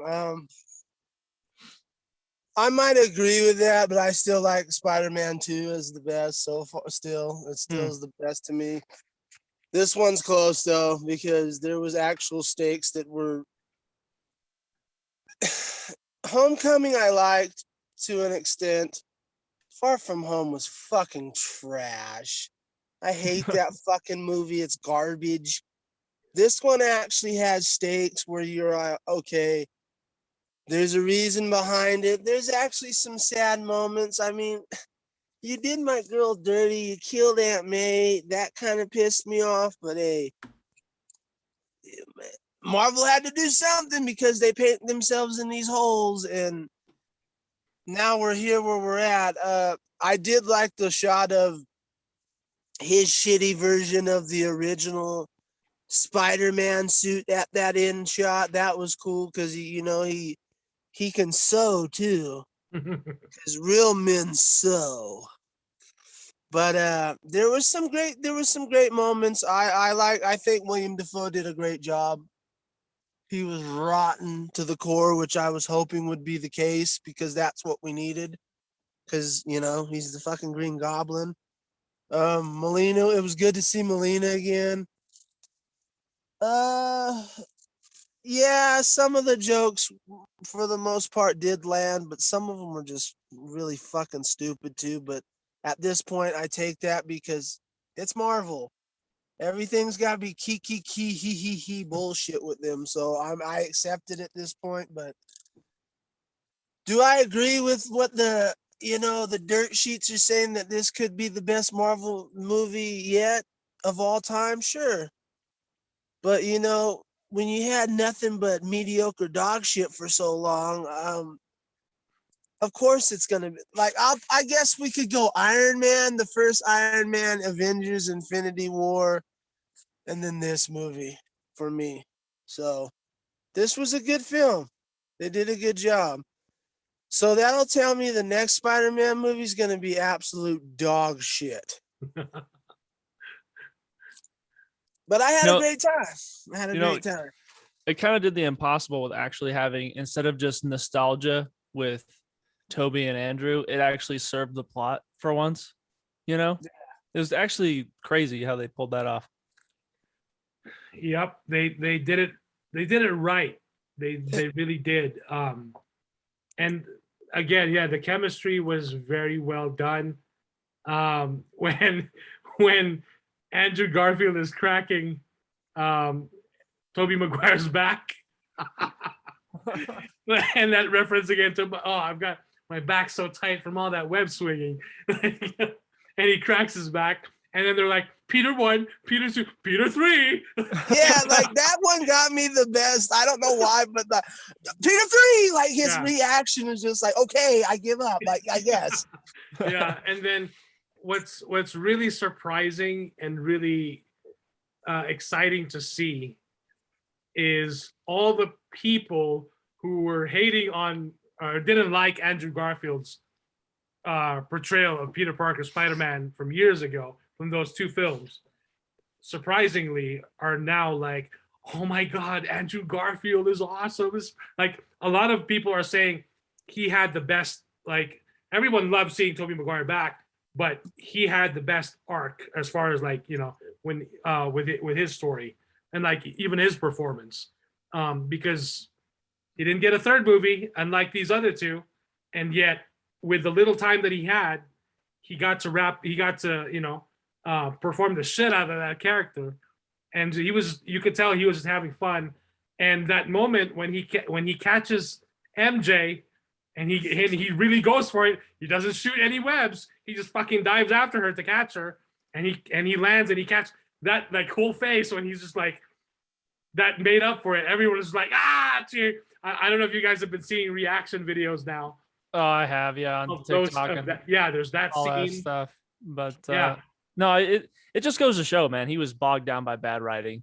Right. Terrible right. writing. That's it. I mean, he played a good Spider-Man. I'm not going to knock him on that. It's just the stories that evolved around him. It was like, really? But you know, I mean, you're gonna give Jamie Foxx a comb over. I mean, are you serious? But you know, whatever. That aside, you know, I thought he did great as Spider-Man. Yeah, he was a little more. He was more from him? It was his birthday. Yeah.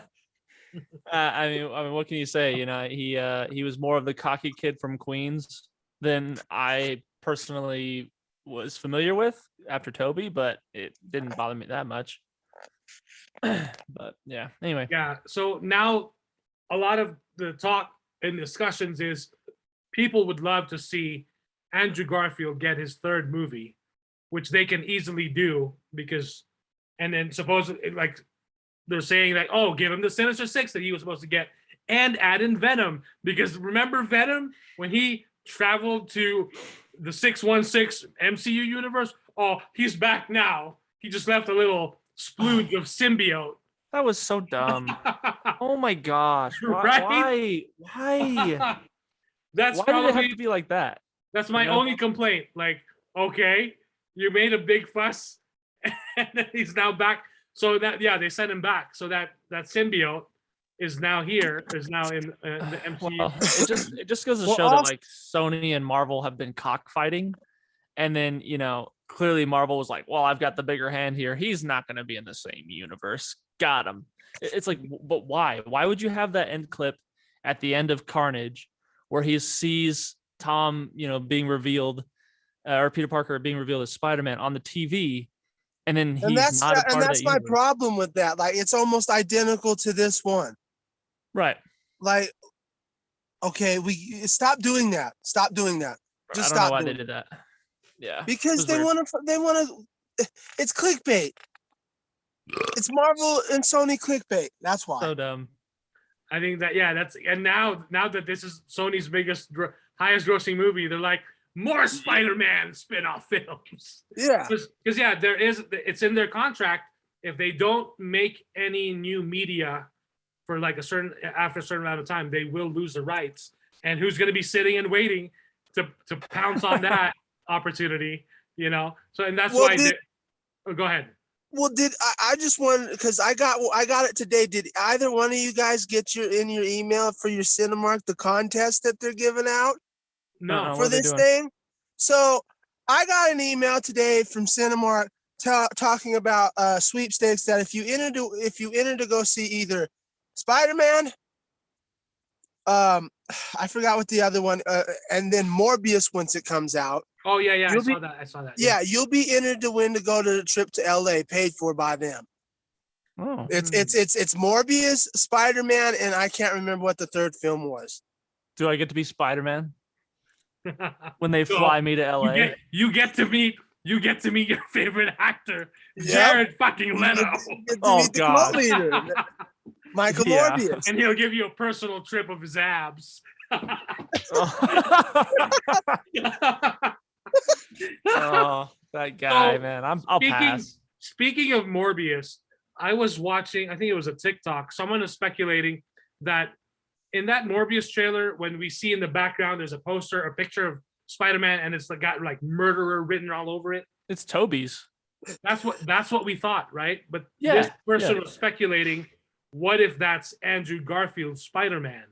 Because Andrew Garfield's Spider-Man in No Way Home mentions that after he lost Gwen, he stopped pulling his punches. I mean, that would make sense. I mean, they could easily edit the poster again, but like I know for a fact that's totally Toby's suit, you know? Right. And then he has there's a good also point, the though. question of Michael Keaton's Vulture. What the fuck is he doing there? See what I mean? This is the thing that I don't understand. So Like, whatever, dude. They want Jester to go see his boy. Like, Well, you know, that's the thing about Morbius. As much as I hate Jared Leto, like that movie actually might be pretty good. Like it looks see, kind of they got interesting. you. Just They like got how Tom Brady always gets me bending over every Super Bowl party I go to. I'm gonna be going to see Morbius. You know what I mean? So I don't know. It's a give and take relationship, I guess. And that was the third film I just saw. It was Venom. Let There Be Carnage. Oh, That's okay. right. That's right. Which I've yet to see. Redbox is like, You can borrow my copy. oh, you got it. Wow. Yes, okay. I have it. Okay, cool. I need to see it. I did before No Way Home. I did YouTube the end credits of Venom: Let There Be Carnage Same. because I was just like, it must connect to No Way Home, right?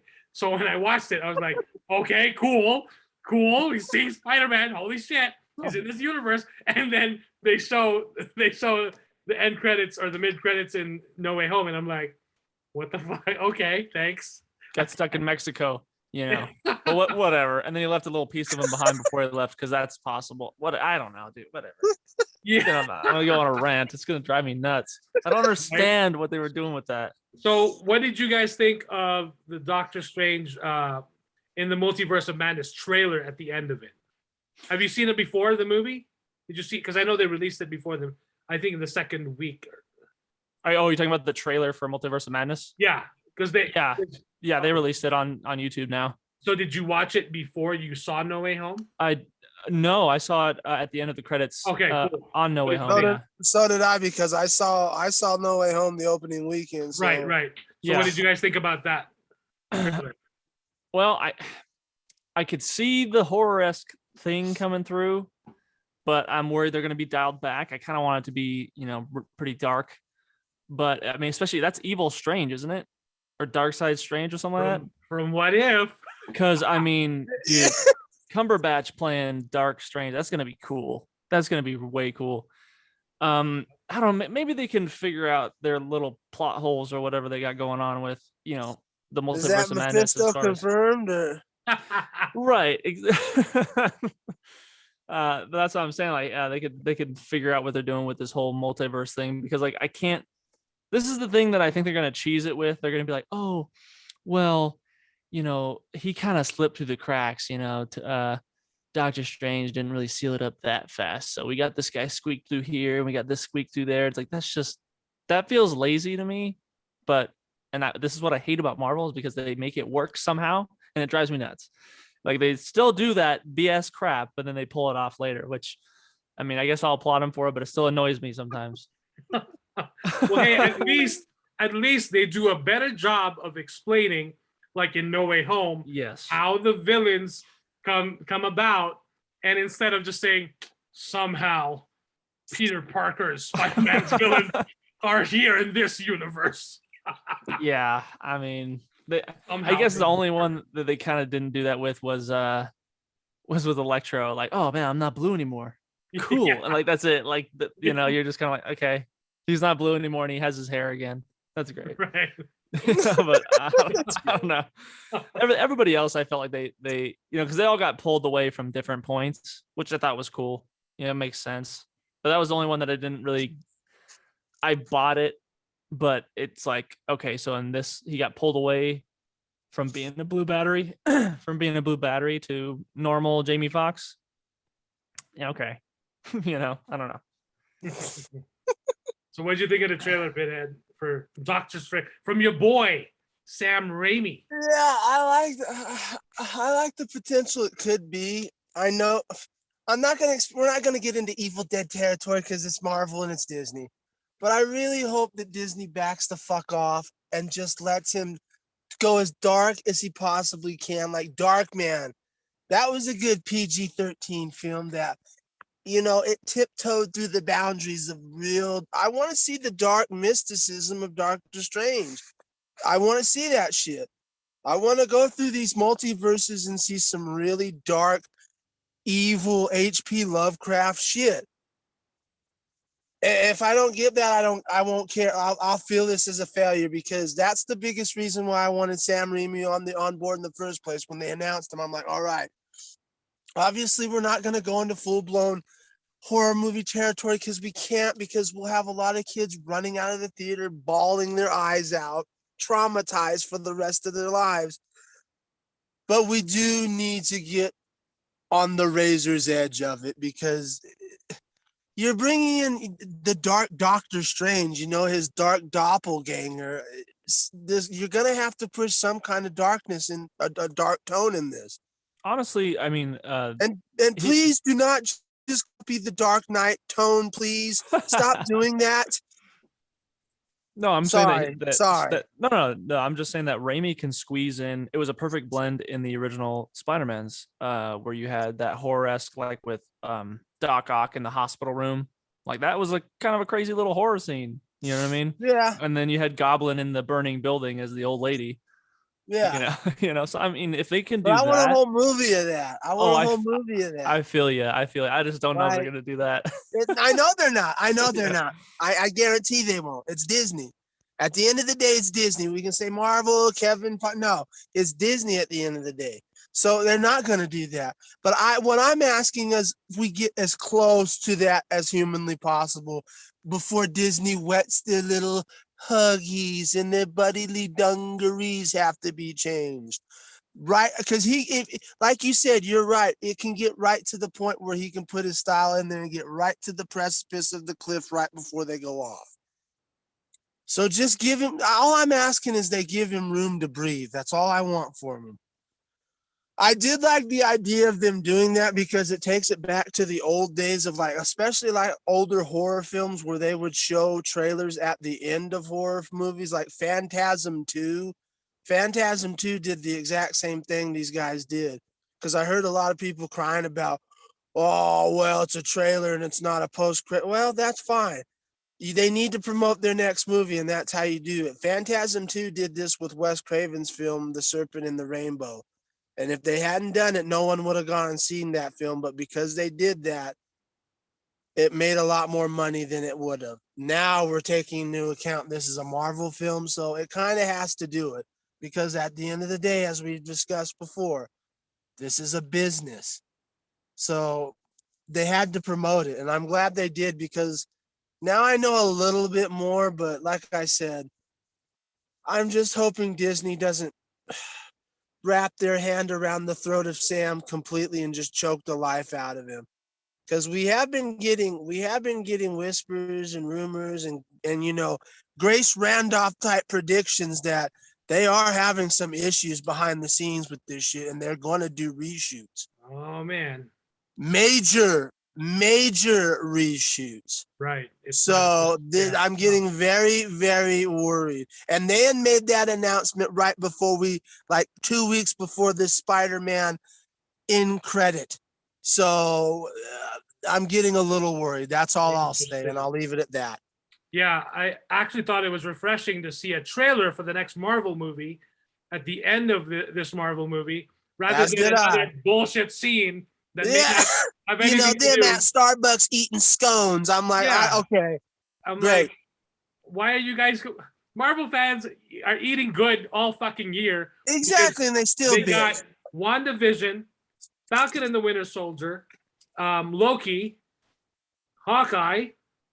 That's 4 series. And let's see. Oh yeah, that's right. You got your Black Widow. You got Shang-Chi. You got Eternals, even if you guys don't call it a Marvel movie or whatever. You got Spider-Man No Way Home. That's 9. 9 fucking meals. Not just any kind. That's a fucking buffet, if you ask me. What did DC fans get? Yeah, I was gonna say. I wish us the DC fans. Well, actually, we did get the Snyder Cut, and we did get the Suicide Squad. But then when you compare, so we got kibbles and bits compared to their banquet meal. Yeah, they got 4 or yeah, they got 5 original series and 4 movies. 9. That's probably the most Marvel because of course from last year we had a lot of from COVID. They held back a lot from last year. So for like almost was it a year or 2 years we didn't get anything. I think it may have been just a year.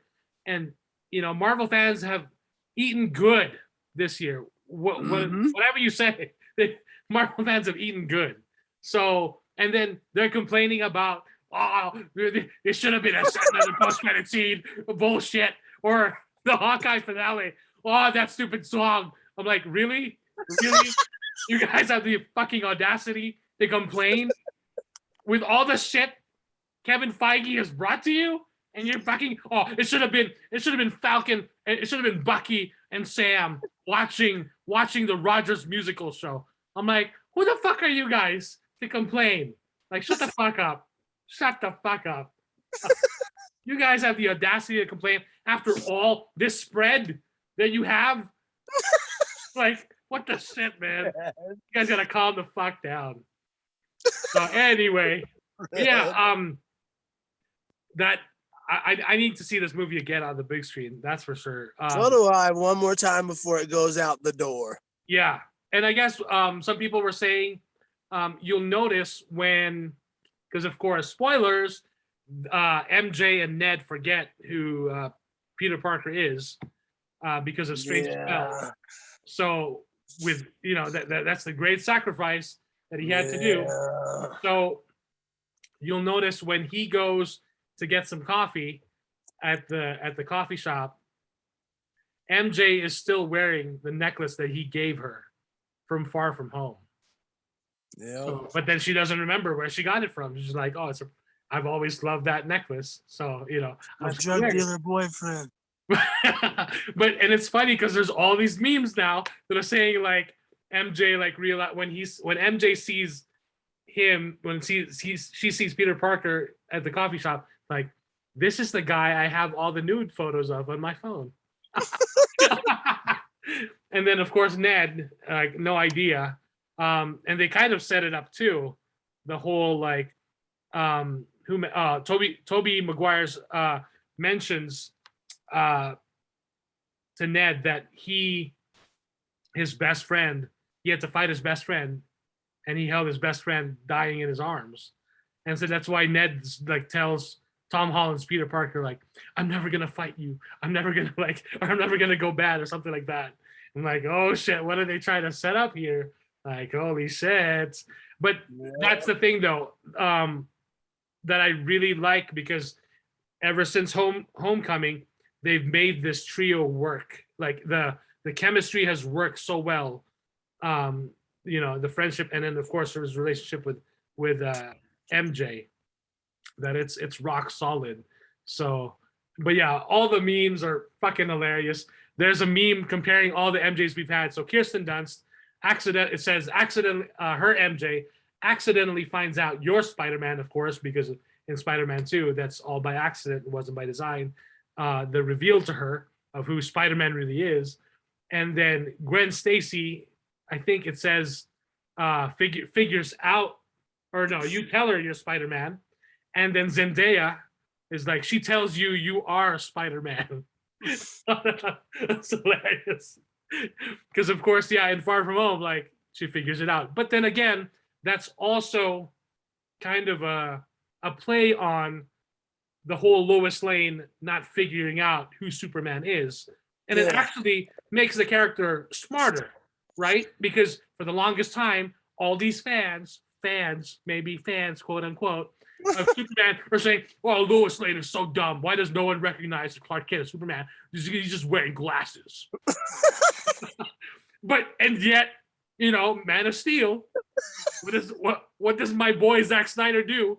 He makes Lois Lane a smart woman, capable enough of getting into trouble and getting herself out of it, but of course needing help every now and then. But she finds out first Clark's true identity before all this bullshit, and she actually keeps. But then there's one moment there in Man of Steel where the cop car is a good distance away. But when Clark realizes that they're after the Zod and the other Kryptonians are after his mom, and he just flies off, she yells out, "Clark!" But of course, like the cop car is so far, so I was like, we can let that go. But yeah, she figures out who Clark is first before the whole Superman thing. But then again, when BVS came out in 2016, Henry Cavill himself stood right in front of Times Square with those big ass billboards of Superman and Batman right behind him. His face in the smack dab in the middle of Times Square, and he's wearing glasses, and nobody, not one passerby, recognizes Superman or Henry Cavill because he's wearing the glasses. But so that's just gonna prove my statement that I was gonna say in the first place just now. You fucking fake ass fans, I think that's a perfectly reasonable disguise. Right? It's perfectly reasonable. I think it was because you would be surprised how different someone can look just by taking off and putting on the fucking glasses, especially at a distance. Yeah, a few weeks ago, I saw Pinhead at work, and I didn't even realize it was Pinhead. He didn't have his glasses on, and I was like, "Who's that guy?" So I don't want to hear that argument anymore. That's bullshit. I remember some other fans before were saying, like, I think this is around Superman Returns or something like that. They were speculating, like, how is Clark going to conceal his identity from regular people? Oh, maybe he could be vibrating his body at a different rate so they wouldn't recognize he's always moving. I'm like, that fucking sounds stupid. Like, what the fuck are you guys thinking?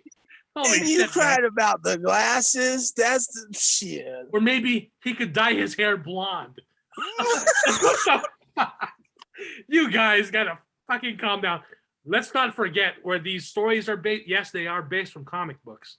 So let's all suspend our belief when we watch these films. Like let's and granted, yes, audiences have become more sophisticated, and that's why we've got. Hey, that's the same thing, right? Which what I'll lead into. I'll segue into in a little bit. I guess we still got to talk about the Hawkeye finale, which we finally got right before Christmas, just days before Christmas, and they've been teasing it. Uncle Wilson Fisk, Kingpin, the one and only Vincent D'Onofrio is back from the Netflix series, and of course, yes, we did in No Way Home. We forgot to mention we did get the one and only Charlie Cox back as Matt Damon. Matt Murdock. There is a reaction video on TikTok of this guy. He was recording that scene when and there's also a bunch of memes when he's catching the brick, and then of course Peter's like, "How did you do that?" And he's like, "I'm a very good lawyer." And there's a reaction. This guy recorded his theater of everyone's reaction when he catches the brick or when the cane pops out and he sits down, and nobody's fucking reacting except for the guy. The guy's like, "You!" everyone in the theater is like dead quiet, like, "What the fuck is that?" So, I mean, it would have been cool if we got a shot of Daredevil in his gear. I don't know, maybe like meeting Spider, but then it would have. They're saving that for the main course. Well, yeah. Honestly, what I'm thankful for is that scene alone in No Way Home draw so much attention to the Netflix series that people Yes. are watching it now. Yes. People that didn't even know about it. That's I'm right. watching it again, you And know. you So call yourself fans. well, what I'm saying is like that's really good and dangerous territory because season 2 brings in Punisher. So then people are going to be like, well, I want that Punisher now. So that's more voices and leading in that, you know, Right. path. So I'm thankful for that at least. Yeah. Yeah. That's really cool to see. And there is rumor and speculation that we will be seeing more of Matt Murdock in other Disney Plus Marvel series, such as She-Hulk, Moon Knight too, right? possibly in Moon Knight as well. I heard he's teaming up with Moon Knight. So, and I forgot what the other one was, but anyway, it's that should make sense because doesn't Daredevil fuck She-Hulk at one point in the comics? I mean, Does he? Ooh, I don't know. I'd love that's to why I see wish that Julia was scene. here. But then here's the thing, I don't know if we're gonna see any of that in Disney Plus. I know. In the Turtles, we're gonna get some pump and action. But Well, I mean, unlike Daredevil had Batman, that scene. none of this going down business. So Daredevil had a scene where him and Electro were banging on the That's boxing ring, and it was similar to the Eternals thing. So I mean, right, they that could was on do it. Netflix. That was on Netflix. It was yes, it was, but Yeah. like I'm just saying, it's in the same vein where you're not seeing anything, but you know, there's stuff going on. Give I him mean, the great. old- And you've got little Timmy who's like, I love She-Hulk. I love Hulk. Mommy, Daddy, what's this? What are they doing? They're having themselves a good old time, Timmy. Why Wow. is She-Hulk hurting Daredevil? He's breaking him in half. all 4 of his senses are just going berserk. So yeah, right at the beginning, the top of Hawkeye, we finally So get real Wilson quick, Fisk. I'll let you guys do most of this and I'll step back because I didn't see the finale and I don't care about the spoilers. So Okay. Well, we can hang back. That's fine. We can. no, it's all right. Talk about it because I'm interested to hear about it, and I'm not. Okay. Now, the reason why I say that is because now that the Book of Boba is out, Yeah. I'm never gonna finish it. Oh, you gotta finish it. You gotta see it. I will, but it's gonna be so far down the line that it doesn't matter. So Okay. So yeah, right at the beginning, we're introduced to Wilson Fisk, which I don't know why they could have that beginning, that opening, like at least like him walking, like, oh, flesh and blood instead of a stupid picture. Like, you know, I mean, Photoshopped I one mean, look like that. exactly. For us who've seen Daredevil, like that means something. It's a lot. But then if anyone who hasn't seen Daredevil, that picture didn't mean shit. Like, oh, who's that? Some guy, Yeah, for sure. right? Yeah, well, that's the other thing is like they don't even use, you know, because I'm watching Daredevil again, dude. They haven't even used the name Kingpin. I don't think they've used the name Kingpin until like season 3, Right. and it's one time. Like it's a whole gimmick on Right. them not really using their names. You know Yeah. what I mean? So it was just kind of weird. Like, you know, they were doing it like big guy or this and that, but they didn't use Wilson Fisk. And I understand they're going comic accurate here, but it's just like it feels weird, you know. I don't know. Maybe that's just me from Right. seeing the. Oh yeah. For the longest time, I think they were building up to it. It was something that they wanted to build up to before, like for the characters to own. But yeah, I do want to rewatch that series as well because I remember, yeah, season 1 was like awesome. Season 2 was okay, but season 3 like really went back to, like the roots of season 1. But yeah, we're introduced to Wilson Fisk, and we finally, and of course, Dollar Store Jon Snow, right hand man. Oh, geez, I didn't even put that together. And then of course Maya. So everything is connected, of course. And then what's her name? Kate finds out officially, of course, that her mom was working for Wilson Fisk. And Clint tells her that's not good at all, because your mom's in serious trouble. We need to help her. And so I like all that they're building up to, and like when they have to kind of pull their ideas together, and Clint tells her we can always make more trick arrows. So they start making more trick arrows, and Kate realizes, like, Kate's like in shock, of course, because her mom has never even like jaywalked, to break the law, and now here she is working for some crime boss. And supposedly, I don't know why they didn't include this in the episode, or at least mention it. Wilson Fisk disappeared in the blip. He was dusted. So How do we know that? it was mentioned, I think, by D'Onofrio himself on Twitter. Oh, interesting. So I Yeah. wonder if him and well, man, that'd be I guess if he just came back, he would just assume position again. That's the Yeah. thing. Since he was gone for 5 years, he's now regaining. He's trying to get, and that's why he says, "I want to remind the city that the city's mine. Remind people that the city is mine." I think he's trying to get back his power. Well, just because I remember Daredevil, he got put away. Daredevil finally put him away. So I'm Right. curious if they both got blipped or one of them stayed. That would be interesting. But Right. I mean, I would assume that if he got blipped, and he got blipped back, and then he's out of prison somehow, or he got blipped out of prison. I don't know. Whatever. Right, I don't know right. what they're gonna do. Yeah, that I'm not sure if Daredevil was blipped as well, but yeah, that's what I read. So it's really interesting that now he's and then of course his comic accurate get up with the Hawaiian shirt, Yeah. and his suit and tie, or his jacket. And his what was his staff or cane or Yeah. whatever you want to call it, the diamond on it. That Right. didn't bother me. I know to some people they got like really butthurt, which I understand. He's not wearing the whole black, but I mean he had the white suit at the end of season 3. So I mean, Right. throw a Hawaiian shirt on there after he's been blipped. Okay, whatever. I can deal with that. And he's got the hat to complete the look. I liked his performance in this episode.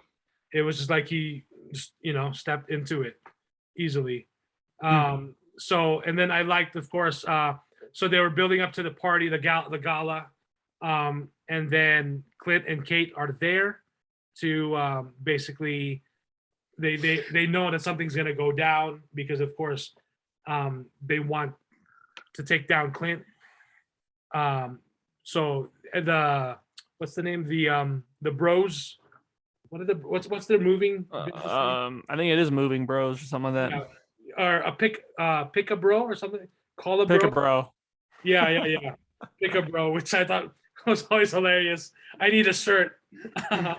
But on their moving trucks. That's on their moving trucks. Trust a bro. Oh, okay. Moving Thank you. company. Yeah. Because Ironic. they did like a New Year's thing. And then once the attack starts happening on the gala, of course, Clint and Kate are ready.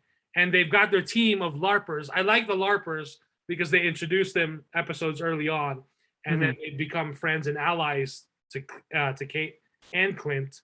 So that was really cool to see.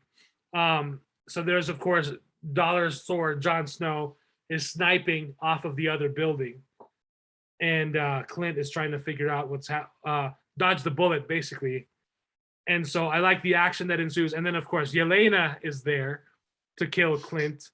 And Kate basically tries to stall her and stop her from killing Clint. So when Kate runs after Yelena in the elevator, I love that she tries to press stop or like tries to stop the elevator, stall it. And Yelena just that scene I did see. Yeah, Yelena just slaps her hand, no.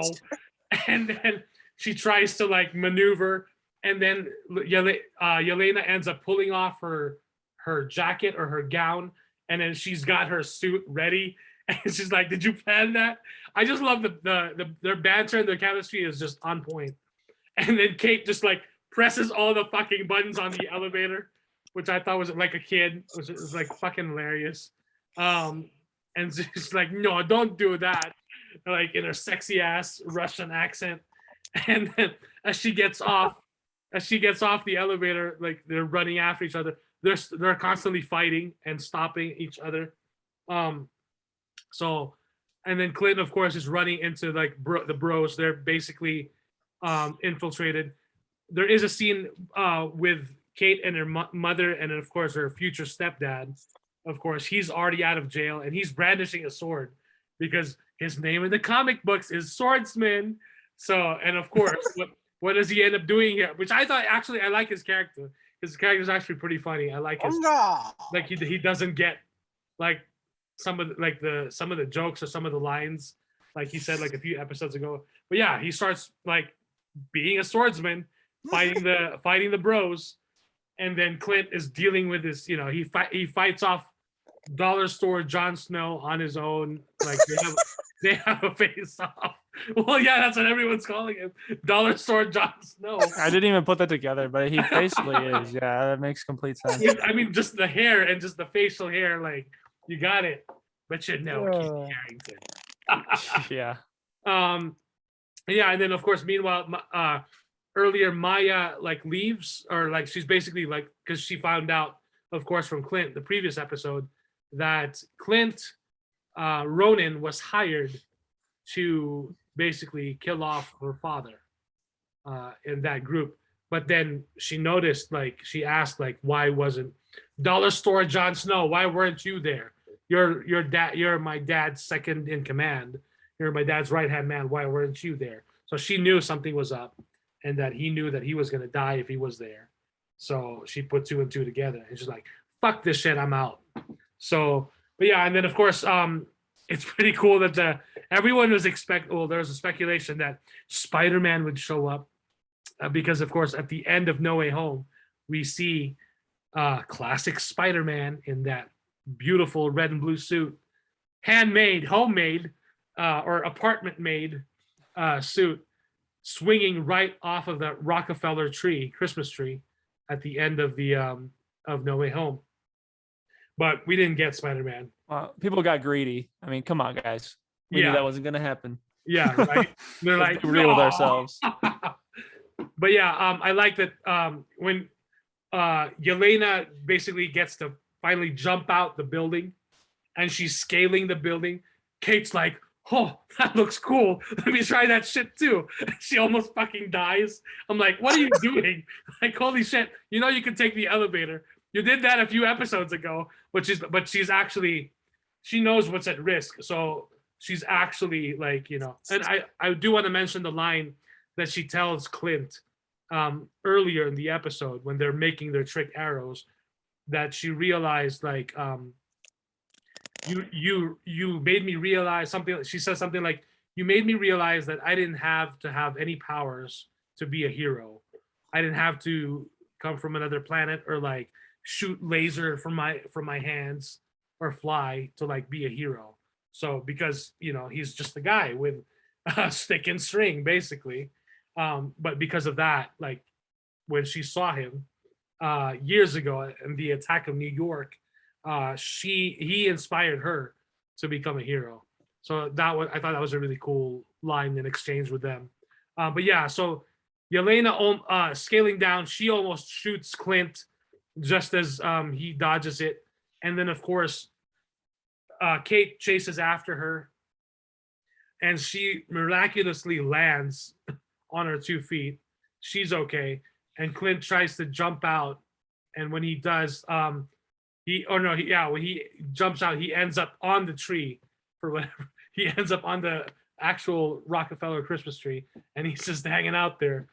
And then all the bros, meanwhile, no one's listening to the LARPers because they're like not in gear. So they actually get in their live action, their LARPing gear. And that's when everyone listens to them because they look legit.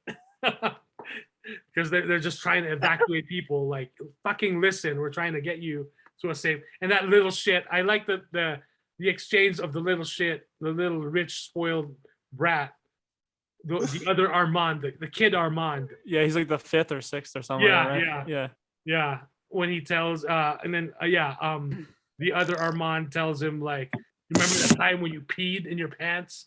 Yeah, everyone still remembers that. And so that basically like shut him up.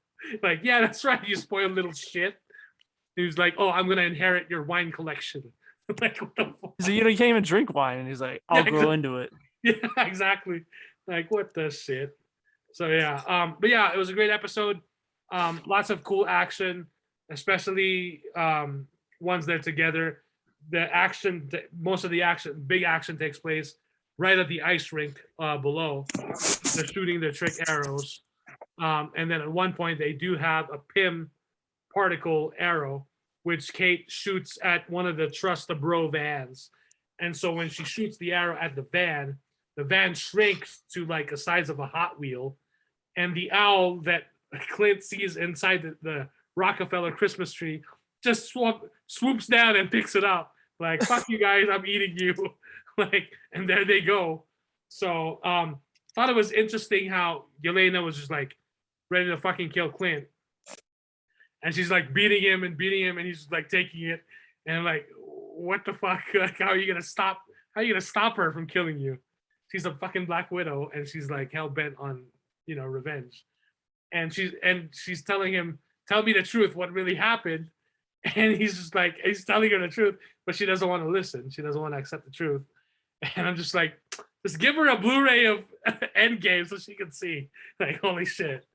But yeah, and then after that, which I thought it was cool that Kate Bishop actually ends up saving her mom, because Kingpin is now after her, because she basically defied, at the beginning of the episode, she defied Wilson Fisk, like, fuck you, I'm done with this deal. I'm not doing anything with you anymore. And he's just like, no, you're not. You don't just, walk away from me. So he's ready to kill her. And Kate comes to the rescue and kind of blocks him in this, it looks like a toy store or some sort. And then he's just like throwing her away. Like she's just like a little stuffed toy. And she's just trying to come at him with everything she's got. But she ends up just taking her trick arrows and just snapping them in half.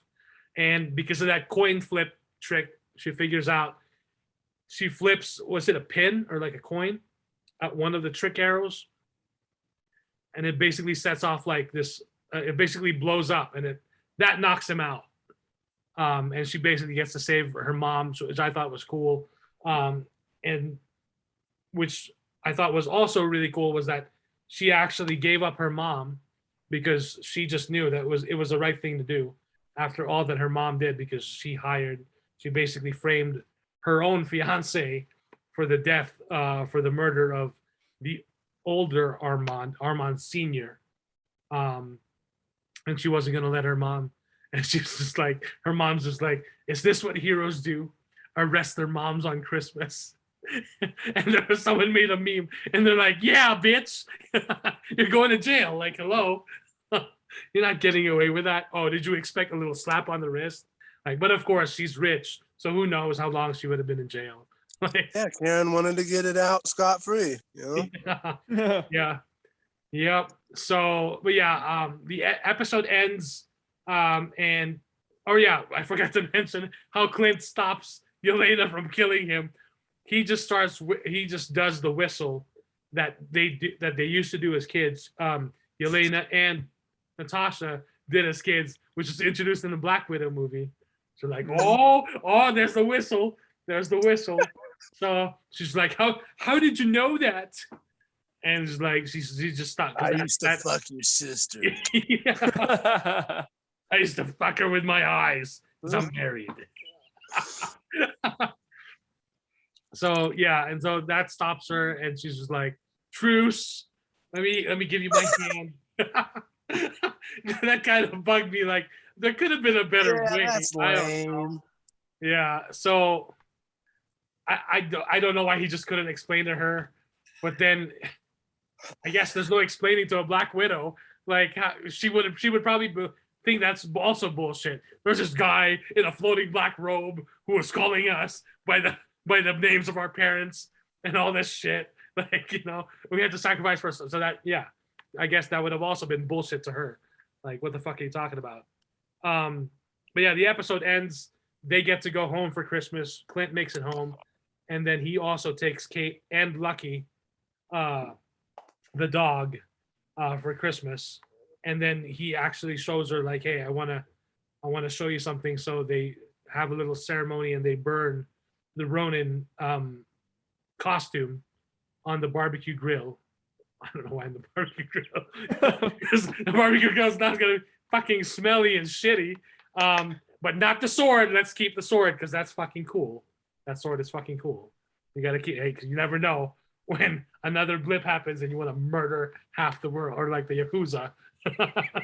So, but yeah, that's the episode. And then for the post credits, the end credits is the full song from the Rogers musical. Oh I my can do this gosh. all day. And I fucking loved it. He said, "Oh my god." It was so dumb. Like, honestly, I would have been happy with no end credit scene at all. That'd be fine. Like, better than that. But that's me. Yeah. Oh, and they do hit like Wilson Fisk gets away. He's fucking up again. Yeah, He fucking blown up. And Julie was like, "He's not dead yet." I'm like, Oh, "No." dude. I'm like, there's no way they're gonna kill him after just bringing him back and bringing him into this universe. Yeah. So he's getting away, and Maya shows up in a trust a bro. You can trust a bro, but not trust a girl van.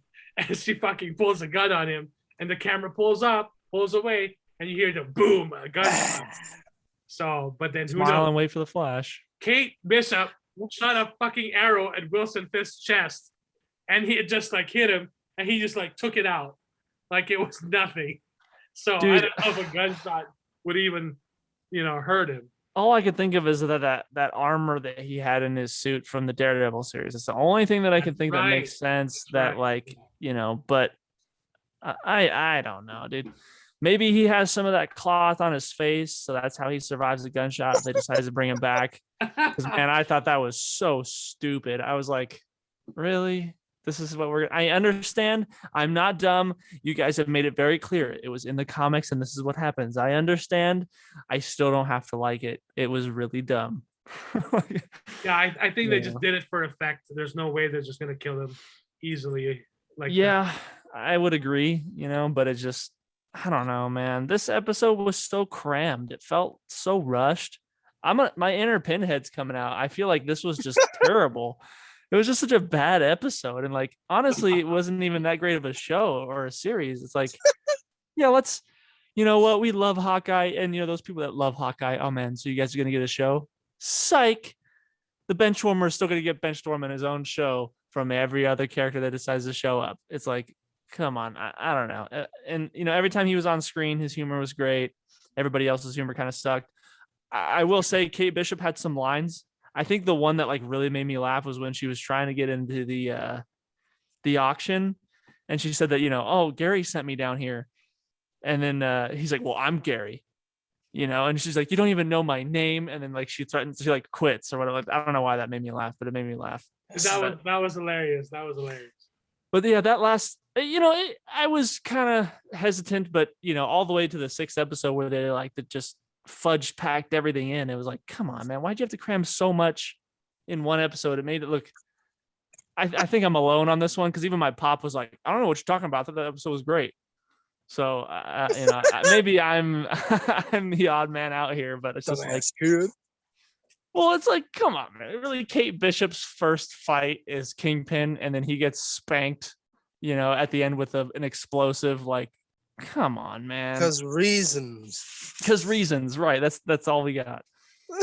But Well, the explosions actually made sense for me, because there was no way she could have overpowered him, because he was just like, I would agree. physicality. I agree with that. Yeah, I just don't. Yeah, she's just a don't- twerp compared to him. I just don't buy her being the one to take him down. That's my thing. And like, maybe if they're just gonna, do the whole where she got lucky thing, I don't know. Whatever, it's just, I don't like it. Because reasons. I don't like it because reasons. Just like you guys like it because reasons. Yeah, I was having a blast with it. When they were running, when Kate was running after Yelena, like from the elevator, the start of the elevator, and then Yeah. I was like laughing my ass off, and like, holy Honestly, shit, this is actually- their chemistry's solid. They're gonna do great together in future content. I have no problem with Kate Bishop as Hawkeye. I think that's awesome. They're bringing her in. It's just like, come on, man. Why is the whole show about her? We're watching it for Clint here, but and then Kingpin getting blasted in the face at the end, I was like, I'm done. And then, to like really just dig in my wound, they're like, here's the end credit scene of the play. It's like, dude, there was a reason why Clint took his hearing aid out in the first episode, because it sucks. I don't want to hear that. Just, but whatever. It was okay. That was bottom tier Marvel series for me. And it was tough because they were coming off of Loki, which in my opinion was my favorite because it was just so new and fresh. But I could have done without. I mean, I already forgot about the series for the most part, Hawkeye. I mean, I only remember what happened to Kingpin, but yeah, it was all right. I could have done without it, but I guess we'll see what happens more. I mean, I guarantee you they'll probably be, well, I'm not going to say I guarantee you, but I'm thinking that they're going to do a Hawkeye season 2, and then it'll be Kate Bishop, and then you might get some Clint here and there again, but it'll be the Kate Bishop show just like this season was. So, yeah. Yep. Yeah. Pinhead, you got to check it out. It's not too long, so you got to check it out. You got to check it out. If anything, for Yelena. Florence Pew Pew is always great. She definitely pew pews my heart. Like, oh gosh. Well, I mean, in the Black Widow movie, she was the standout for me. I mean, so with David, I fucking love David Harbour as Red Guardian. I did too. I did too. Crimson Dynamo. Like, which Captain America are you talking about? Like, because he could have easily been talking. He could have been talking about Steve Rogers, or he could have been talking about the other Captain America. That we learned about in Falcon and Winter Soldier. Yeah. I'm forgetting his name. Dude, that would be awesome if they had a history. That would be so cool. Yeah, because he's like, did he talk about me, the Captain America? Like, you're so full of shit. Yeah. I think I'm gonna watch some Black Widow now. I'm gonna pass. The whole Taskmaster thing really made me want to just paint my walls. So, So Olga Kurilenko, no dialogue. Oh, anyway, go on. Yeah. Sorry. Oh, you're good. So moving on from the Marvel universe to the DC universe, I forgot to mention, because if he's listening to this episode by now, whenever he listens to this, Kuya's gonna be like, "Why the fuck did you not mention me at the beginning of the show?" Oh yeah, Kuya, I'm sorry. I love you, dude. I forgot you're not here. My bad. My bad, bro. Kuya is on a nice vacay with the family. But I did want to mention, so I thought it was interesting. We got a new brand new The Batman trailer. Surprise from Matt Reeves and Warner. His favorite pedophile, huh? Yeah. And it's interesting because in the group chat, he's like, I really like this trailer. It's really dark. And I'm like, have you not seen the past few trailers? The past few trailers have been fucking dark. And like, are you only realizing this now in this trailer? Like, so I can't wait to have the discussion with him. I want to hear his thoughts on Boba Fett so far. And I'm gonna get spanked with that, I'm sure. So the new Batman trailer, it's actually titled The Bat and the Cat. That's the name of the trailer. Really cool, because we got a ton of new footage and shots from the upcoming film, which is now just a few months away. We're getting it on March 4th. So I'm really excited for that. That's my number one most anticipated movie for this year. The trailer looks fantastic, and it's kind of revealing a little bit more about the plot. And holy shit, like lots to talk about. At the something that stands out to me the most is at the end of that trailer, you've got Batman fighting thugs, and he takes the rifle and he fucking beats the thug with a fucking rifle. He just beats him with a fucking rifle. Like, I'm not gonna shoot the gun, but I'm gonna fucking beat you with it. Like, fuck you. I fucking love it. Like, holy shit. But yeah, lots of Zoe Kravitz as Catwoman, which I think she's gonna be great. Cool. Yeah. So, what did you guys think about the new Batman trailer? Did you guys see it? Yeah, I did. You didn't see it? You didn't see it, Pinhead? Oh man. Well, honestly, I kind of want to stop seeing those trailers because I don't want too much. Like I really want to go in with nothing almost, you know? Yeah, after this, I'm done. I'm ready. I'm ready. Same. And I think honestly, what I'm really, really excited for, everything else is going to be a bonus, but man, the cinematography alone is phenomenal. Like it is breathtaking. The shots and stuff. I'm like, oh, this is going to be so good, you know? And I was kind of hoping they weren't going to show us what the Riddler was going to look like until the movie, but we saw him with that green leather mask on. Yep, but we haven't seen him yet without that mask. That's We haven't true. seen his face yet, so That's I'm really true. curious on what that, because in the previous trailer, they haven't shown his face yet. So. We saw I think it could be wrong. I think we saw the back of his head, and you know, he had glasses on, that's, to me, that looks like Paul Dano. Yep. I could be wrong. But I think that Zoe Kravitz is really gonna steal the show as far as Catwoman goes. I mean, who knows? She might even surpass Michelle Pfeiffer for me as Catwoman, because I feel like nobody else has really held the mantle that well. You know, Hathaway was all right for the Dark Knight series. She did well for it, but it's not what I always envisioned, you know. And then we had, oh dear Lord, Halle Berry. You know, that was rough. Good stuff, man. What are you talking about? Yeah, well, we can agree to disagree on that one. But yeah, no, and I really just want to see Pattinson. Honestly, like again, something about it, I'm not fully sold yet, and I really want to just be sold. I mean, he already surprised me with how everything looks.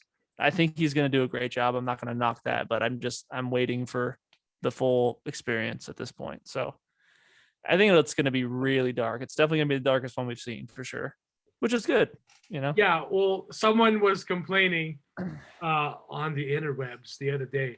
This Batman movie so dark, it's too dark. And then someone reminded them, well, would you like Joel Schumacher to add some color in there? We can get some full color in there. And they were like, oh, that's right, never mind then. Yeah. So let's keep Batman dark, because we can go get some full color. Yeah. We've seen it before. Yeah. No, it's going to be interesting for sure. If you want some villains saying, cool potty. Well, hey, we had the Lego Batman with Condiment Man and Calendar Man, you know, and that's joking around with all those characters. We can get. I want to see a Lego Batman 2 movie. Oh, same. That Lego Batman movie, I saw it twice in the theater because it was fucking hilarious. I love it. Like, you know, Pinhead, what'd you think of the new Bat? Oh, you didn't see it yet. That's right. Yeah, I saw like a couple of seconds of it. I'm like, cool, let's just get to the movie already. Right? I'm with you, man. I don't care anymore. I just want to get to the movie already. Yeah. Give me some Batman. I'm not seeing any more trailers. See some bones broken, some pussy eaten, you know, like. Yeah. Oh, man. Yeah, and then if Robert Pattinson's Batman tries to do that, you're going to have fucking Jason Momoa, Aquaman, coming in, because that's her daddy, that's her stepdaddy. Yep. Oh, yeah. And that's where the DC multiverse crosses over. Yeah. Fuck you, Bruce Wayne. Heroes don't do that. You gotta do it like this. Let me show you how I do it to Mara. Oh gosh. And then she sues him. Got him. And shits on his bed. She shits on his bed. And that's worse, because on the Aquabed, it's fucking floating everywhere in the room. Oh, yeah. Really? Did you just leave a floater in the fish tank? I told you to stop doing that, okay? Oh, man. Oh, that's another thing. That's another sequel I'm looking forward to. We're going to get Aquaman 2 and the Lost Kingdom. With Black Manta back. That's what I'm excited for. Yeah. Yeah. That sleek suit, too. Looks so cool. We're actually getting a good amount of DC content this year. So we better, damn it. Flash. We're getting the Flash. I'm scared about that now, though. With two Batman. I'm terrified. I mean, we're getting 2 Batman in the Flash. We might as well get 3. I mean, fucking make it 4 Batman. Like we got 3 Spider-Man. I want Christian Bale Batman, and I want George Clooney Batman. Yeah. I want the bat nipples Val back. Kilmer in there. What was Yeah, hey, that? George Clooney. Throw George Clooney in there too. If we're gonna bring Yeah, them all, let's take You them can all. bust out the back credit card. Yeah. This is brought to you by Chase, Oh, Dr. Chase Meridian, who's That's now the rodents, Dr. Aquaman's Meridian. mom. oh my gosh. So yeah, and then of course, in other Batman news, this was released December 22nd from Variety.com. It's been confirmed Michael Keaton will be playing the Batman in Batgirl, starring Leslie Grace. So this will be on HBO Max. It'll be a series or a movie. I'm not sure. Oh no, it says superhero film on HBO Max, which is it doesn't make sense. If you're gonna debut it on HBO, fucking put it in the big screen. Because guess what? There are little girls like my daughter who loves the DC's. Well, I guess it's gonna be too mature for her. But there are other kids out who are much older who are ready to see a Batgirl movie on the big screen. But my daughter right now is watching the DC superhero girls animated series, and she loves it. She's introduced to Green Lantern. They mainly started out the series with all female characters, and then they slowly started introducing the Flash, Barry Allen Flash, Hal Jordan Green Lantern. They now have Superman there because, of course, Superman is Supergirl's cousin. All these other characters now it's not just focused on the girls now, but they've introduced all these other characters. So my daughter is introduced to these characters through that show. Eventually, she's going to want to see, a live action Batgirl. I don't understand the decision of just putting this on HBO Max for a movie. Why don't you put it on the big screen? Give it your 45-day thing, which is what I think Warner Brothers now, for all their movies this year. Unlike last year, we got everything day and date streaming on HBO Max. This year, every Warner Brothers movie we're going to get in theaters first. Like the Batman will debut in theaters first, then 45 on the 46th day that it's been out in theaters, it will be on HBO Max. Yeah. Which is actually cool because I'm probably going to see the Batman at least 3 times in the big screen. And after that, a shit ton of times on HBO Max. And just breaking down every scene and every moment and waiting for the moment when Batman goes down on Catwoman. Be like, yeah.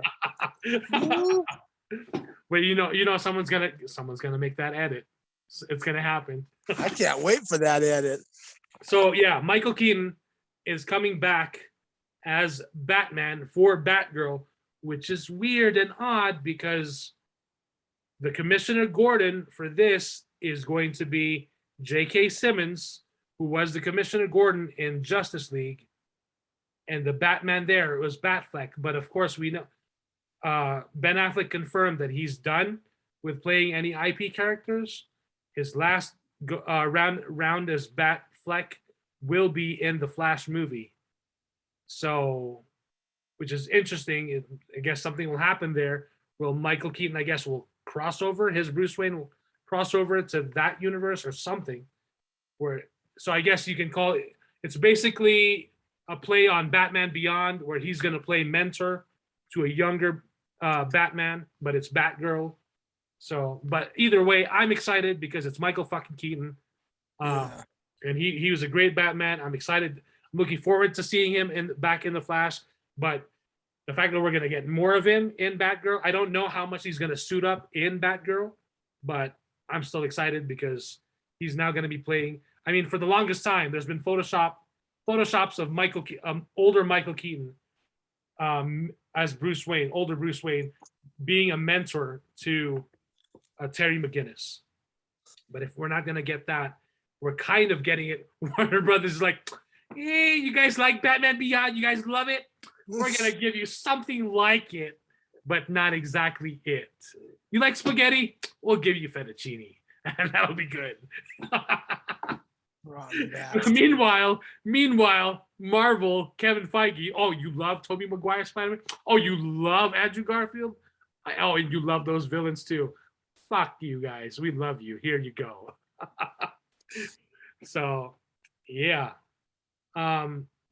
So the Batgirl series they're filming right now. That will be coming. Let's see. I'm not seeing a date. The Flash we're getting November 4th, 2022. I'm not seeing a date for Batgirl. I'm assuming sometime this year, hopefully. If not 2023. Because they are filming that right now. So other than that, the other thing I wanted to talk about was Ghostbusters.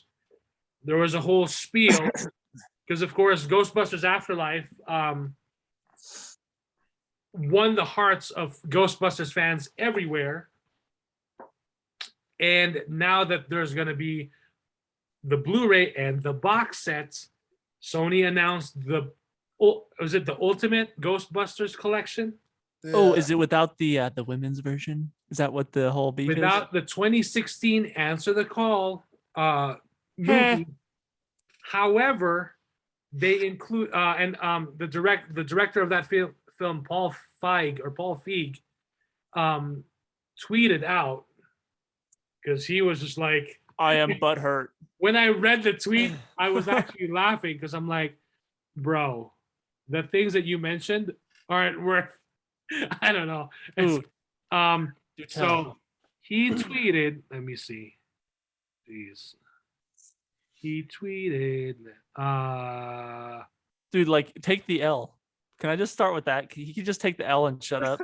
Like, it sucked, dog. Okay. So he tweeted the news article from /film.com. The Ghostbusters Ultimate Gift Set doesn't include Ghostbusters 2016. So he tweeted on December 22nd, 2021, and he tagged Sony Pictures. I know this must be a mistake. We do have a lot of fans, and Bill, Dan, and Ernie were in it. And it won the Kids' Choice Award for Best Feature Film the year it came out. So I guess this was just an oversight. # we are all Ghostbusters. Dude, the ego on that guy, for real. Why would you say it like that? Come on. Our movie won a Kids' Choice Award. I know it's a mistake, right? That movie exists. Oh, gosh. Oh, my gosh. And the exact wording was, we do have a lot of fans. How many? 2, 3? Like 6. That's maybe about 4? it. Dude. My man. Yeah. My man. And then days later, it was announced that if you buy the box set, you will have digital copies of all the films, including Ghostbusters Answer the Call 2016.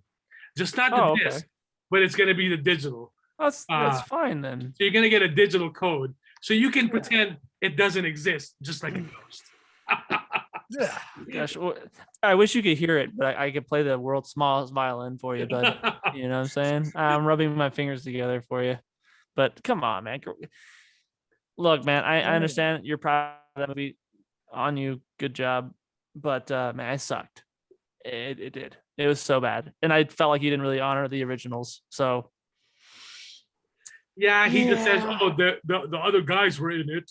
Oh, but did you listen? Listen to them when they were telling you to do reshoots or, film a scene, film this scene, film it that way? Were you listening to them? Because they've been through the shit. Do it all. I mean, you're lucky you got the digital release in there, my man. You're lucky you got that. Yep. Because to be honest, I probably wouldn't buy the collection if that one was in it.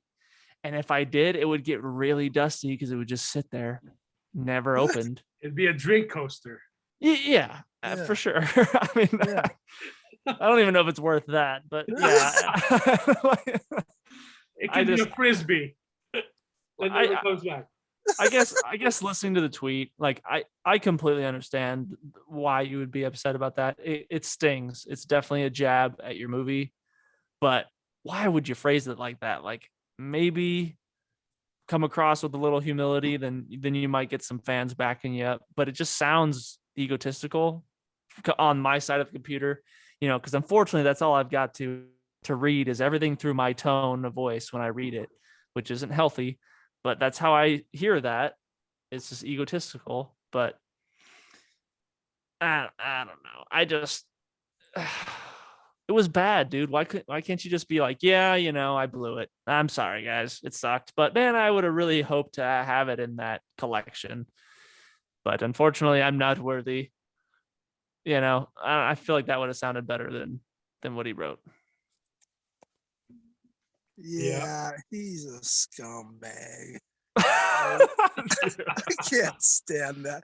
Then he wasn't done because he put out this bullshit crybaby-ish Merry Christmas, Happy New Year shit where he's like, I'm glad we were able to rise above it, even though the answer the call haters try to stop us. I hope they all have a very, very Merry Christmas. I'm like, just stop. Like you said, take the fucking L and go home. Your cage is clean, you rodent. Shut up. Your cage is clean. Yeah, it's a bummer. God, I'm sick of this shit. Like I'd understand if the movie was this spectacular masterpiece that came out of nowhere and it was just unappreciated. It was dog shit nobody liked. You didn't even like it because Dan Aykroyd told you, cut the bullshit. There's scenes you need to shoot. You thought you were smarter than him and everybody else involved. They had to blow $35 million more on that fucking thing to actually do reshoots they ended up being right about. And the movie ended up being a complete and utter disaster. Secondly, as we wrap this up and finish this off, Paul, stop bitching, because when the marketing came out, you yourself said it, that you didn't want this in the same realm or canon as the original Ghostbusters. It would exist in the same universe, but it wasn't going to have anything to do with the other two Ghostbusters because you didn't respect them. You didn't want to be a part of it, so Sony left your punk ass out of the collection. Shut the fuck up and move the fuck on. You're just looking pathetic now. It really looks childish now. Make an Afterlife 2 and prove me wrong. I'm okay. Exactly. I got you. Jester, have you seen Afterlife? I haven't yet. Once it comes out, I understand that it honors the originals. It's really good. I heard it's really great, good. so yep. I will be watching it once it comes. I was bummed I couldn't watch it on HBO Max. I would have rather watched that than Resurrections, but you know what? I got Stinker instead. Well, it's worth seeing on the big screen. Okay. Yeah, I want to see it. Yeah, good to know. That was really cool. Really cool. Yep. Alrighty, that's pretty much all I have. I just want to mention I did watch Don't Look Up. I've seen it twice now. I showed it to Julie, and she's like, "That was stupid." but then there were some parts that she remembers. We were driving on the way home, and some kid in a bike was like riding through, and she was like, "I thought that was Timothy Chalamet." Oh, jeez. But there were some parts that stood out to her, and there were some parts that I noticed that I didn't notice the first time around. So Jonah Hill's character is the son of Meryl Streep. Meryl Streep's. I didn't catch that the first time. Oh, when he said, "Sorry, mom," like just it was so quick. Yeah. And then without spoiling it for those who may not have seen it yet, so Don't Look Up is on Netflix. It's got an all-star cast: Leonardo DiCaprio, Jennifer Lawrence, Meryl Streep, Jonah Hill, and many others. Check it out. It's a dark comedy. It's really funny, in my opinion. But there is a mid-credit scene and there is an end-credit scene right at the very end. So if you watch it, make sure you watch out for those. And then today, I saw Promising Young Woman on HBO Max. What a fantastic film that was. I was blown away by Carey Mulligan. And the film in itself was actually I thought was very well done. There was some great moments of the music in there. and just really like I was like really blown away by the film. So I think I'm gonna watch that again because I want to show it to Julie because that really blew me away. And that's a film that was released last year. So, and I know we still have to do our end of the year 2021 recap. So I did rent No Time to Die because I want to watch that before we do our 2021 recap. So, and then there are a few other films I'm going to try to see before we do our recap of the year show. But, you know, you can only try so much because there's so many films and stuff out there that came out. But anything you guys are watching right now or have watched recently? Porn. Huh? Porn. Porn. Yeah.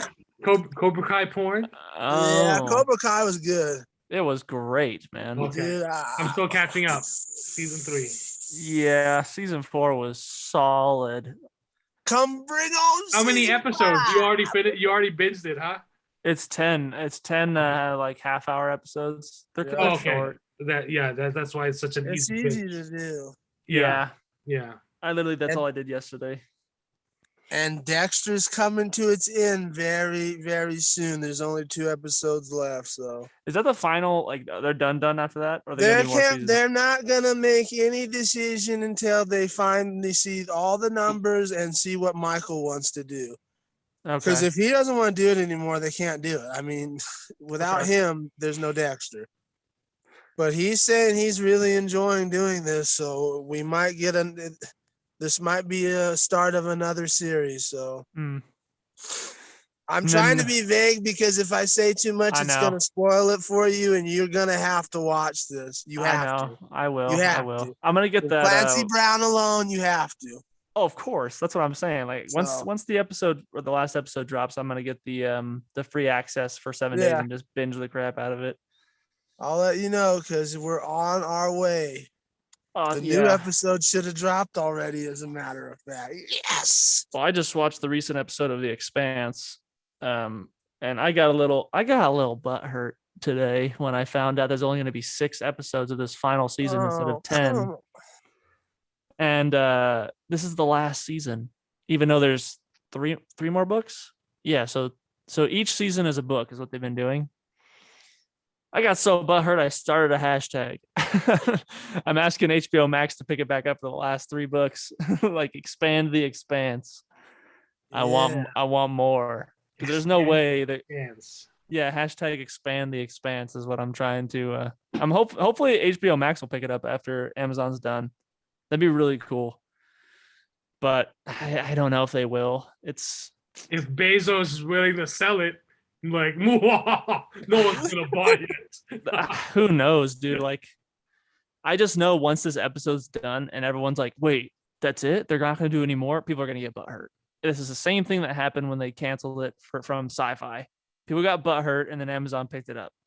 Yeah, because Bezos is a fan, right? That's why they got it.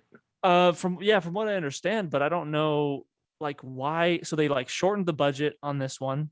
You don't see it in the series. It's excellent still. It's just that they removed 2 storylines and they made them like a cameo instead. That, I mean, granted, they weren't, in my opinion, they didn't really need all that, but I would have been happy with 4 more episodes of like more story because it's good stuff. But it's such an underrated sci-fi, and it's, in my opinion, it's like top 5 sci-fis of all time for me. And unfortunately, like the fan base either forgets that it's there, and especially now. I mean, really, December. You drop it December when you got Cobra Kai, you got Spider-Man No Way Home, you got Book of Boba. Like, how do you compete with all that? Witcher, like, for crying out loud, name something that hasn't come out this month. You know what I mean? And then you got The Expanse drip feeding us episodes through this month, and then in January, people are gonna forget about it, and then they're gonna binge it, and then be like, "Oh wow, that's it. Wait, there's 3 more books of story still, and you're done." It's just a bummer. So, yeah, I got a little butthurt about that, but I'll get over it. Oh Oh Go man. fuck Bezos' ex-wife. You know that. Well, hey, man, why don't you just drop a couple of those billies that you gave to your ex-wife? I know you could afford more considering all the packages that I buy from your crap.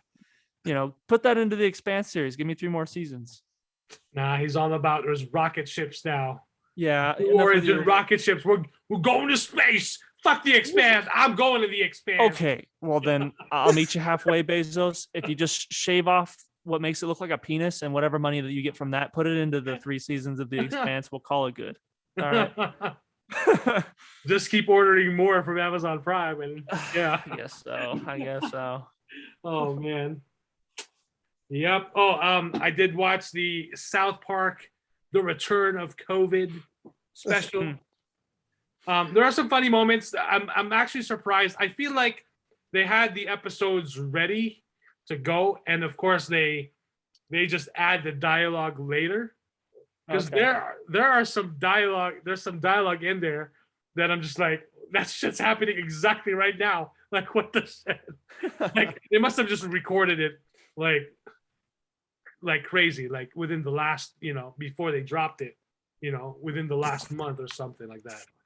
But this last episode in that story arc, there are some references to Blade Runner, visual references in there. Oh, okay. Yeah.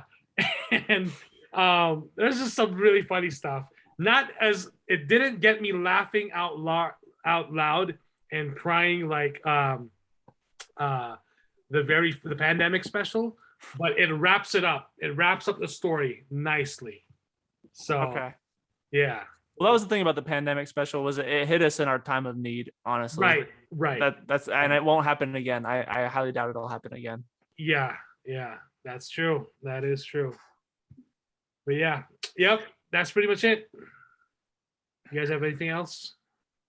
No, I think I'm good. That's it. Alrighty. Well, that was fun. Can't wait to get back to the next episode, and we'll definitely see more Boba Fett. Trash movies, yeah. I can't wait to hear what Kuya thinks of this new Boba Fett series. Oh, yeah. I'm sure he's just gonna raw dog me for 30 minutes. Oh, he probably got a Boba Fett of his own in his pants, so don't worry. Is that a rocket launcher, or are you just happy to see me? Yeah. Oh man. Alrighty then. Thank you guys for listening. Thank you. If you've gotten through the episode, well, I don't expect anyone to listen to this in one sitting.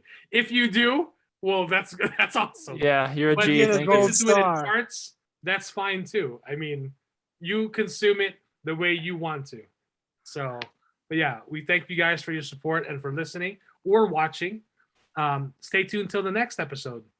And here's to a happy new year, 2022. Looking forward to more content as far as movies and shows and whatnot. So thank you guys for listening. Stay safe out there. See y'all. Bye-bye.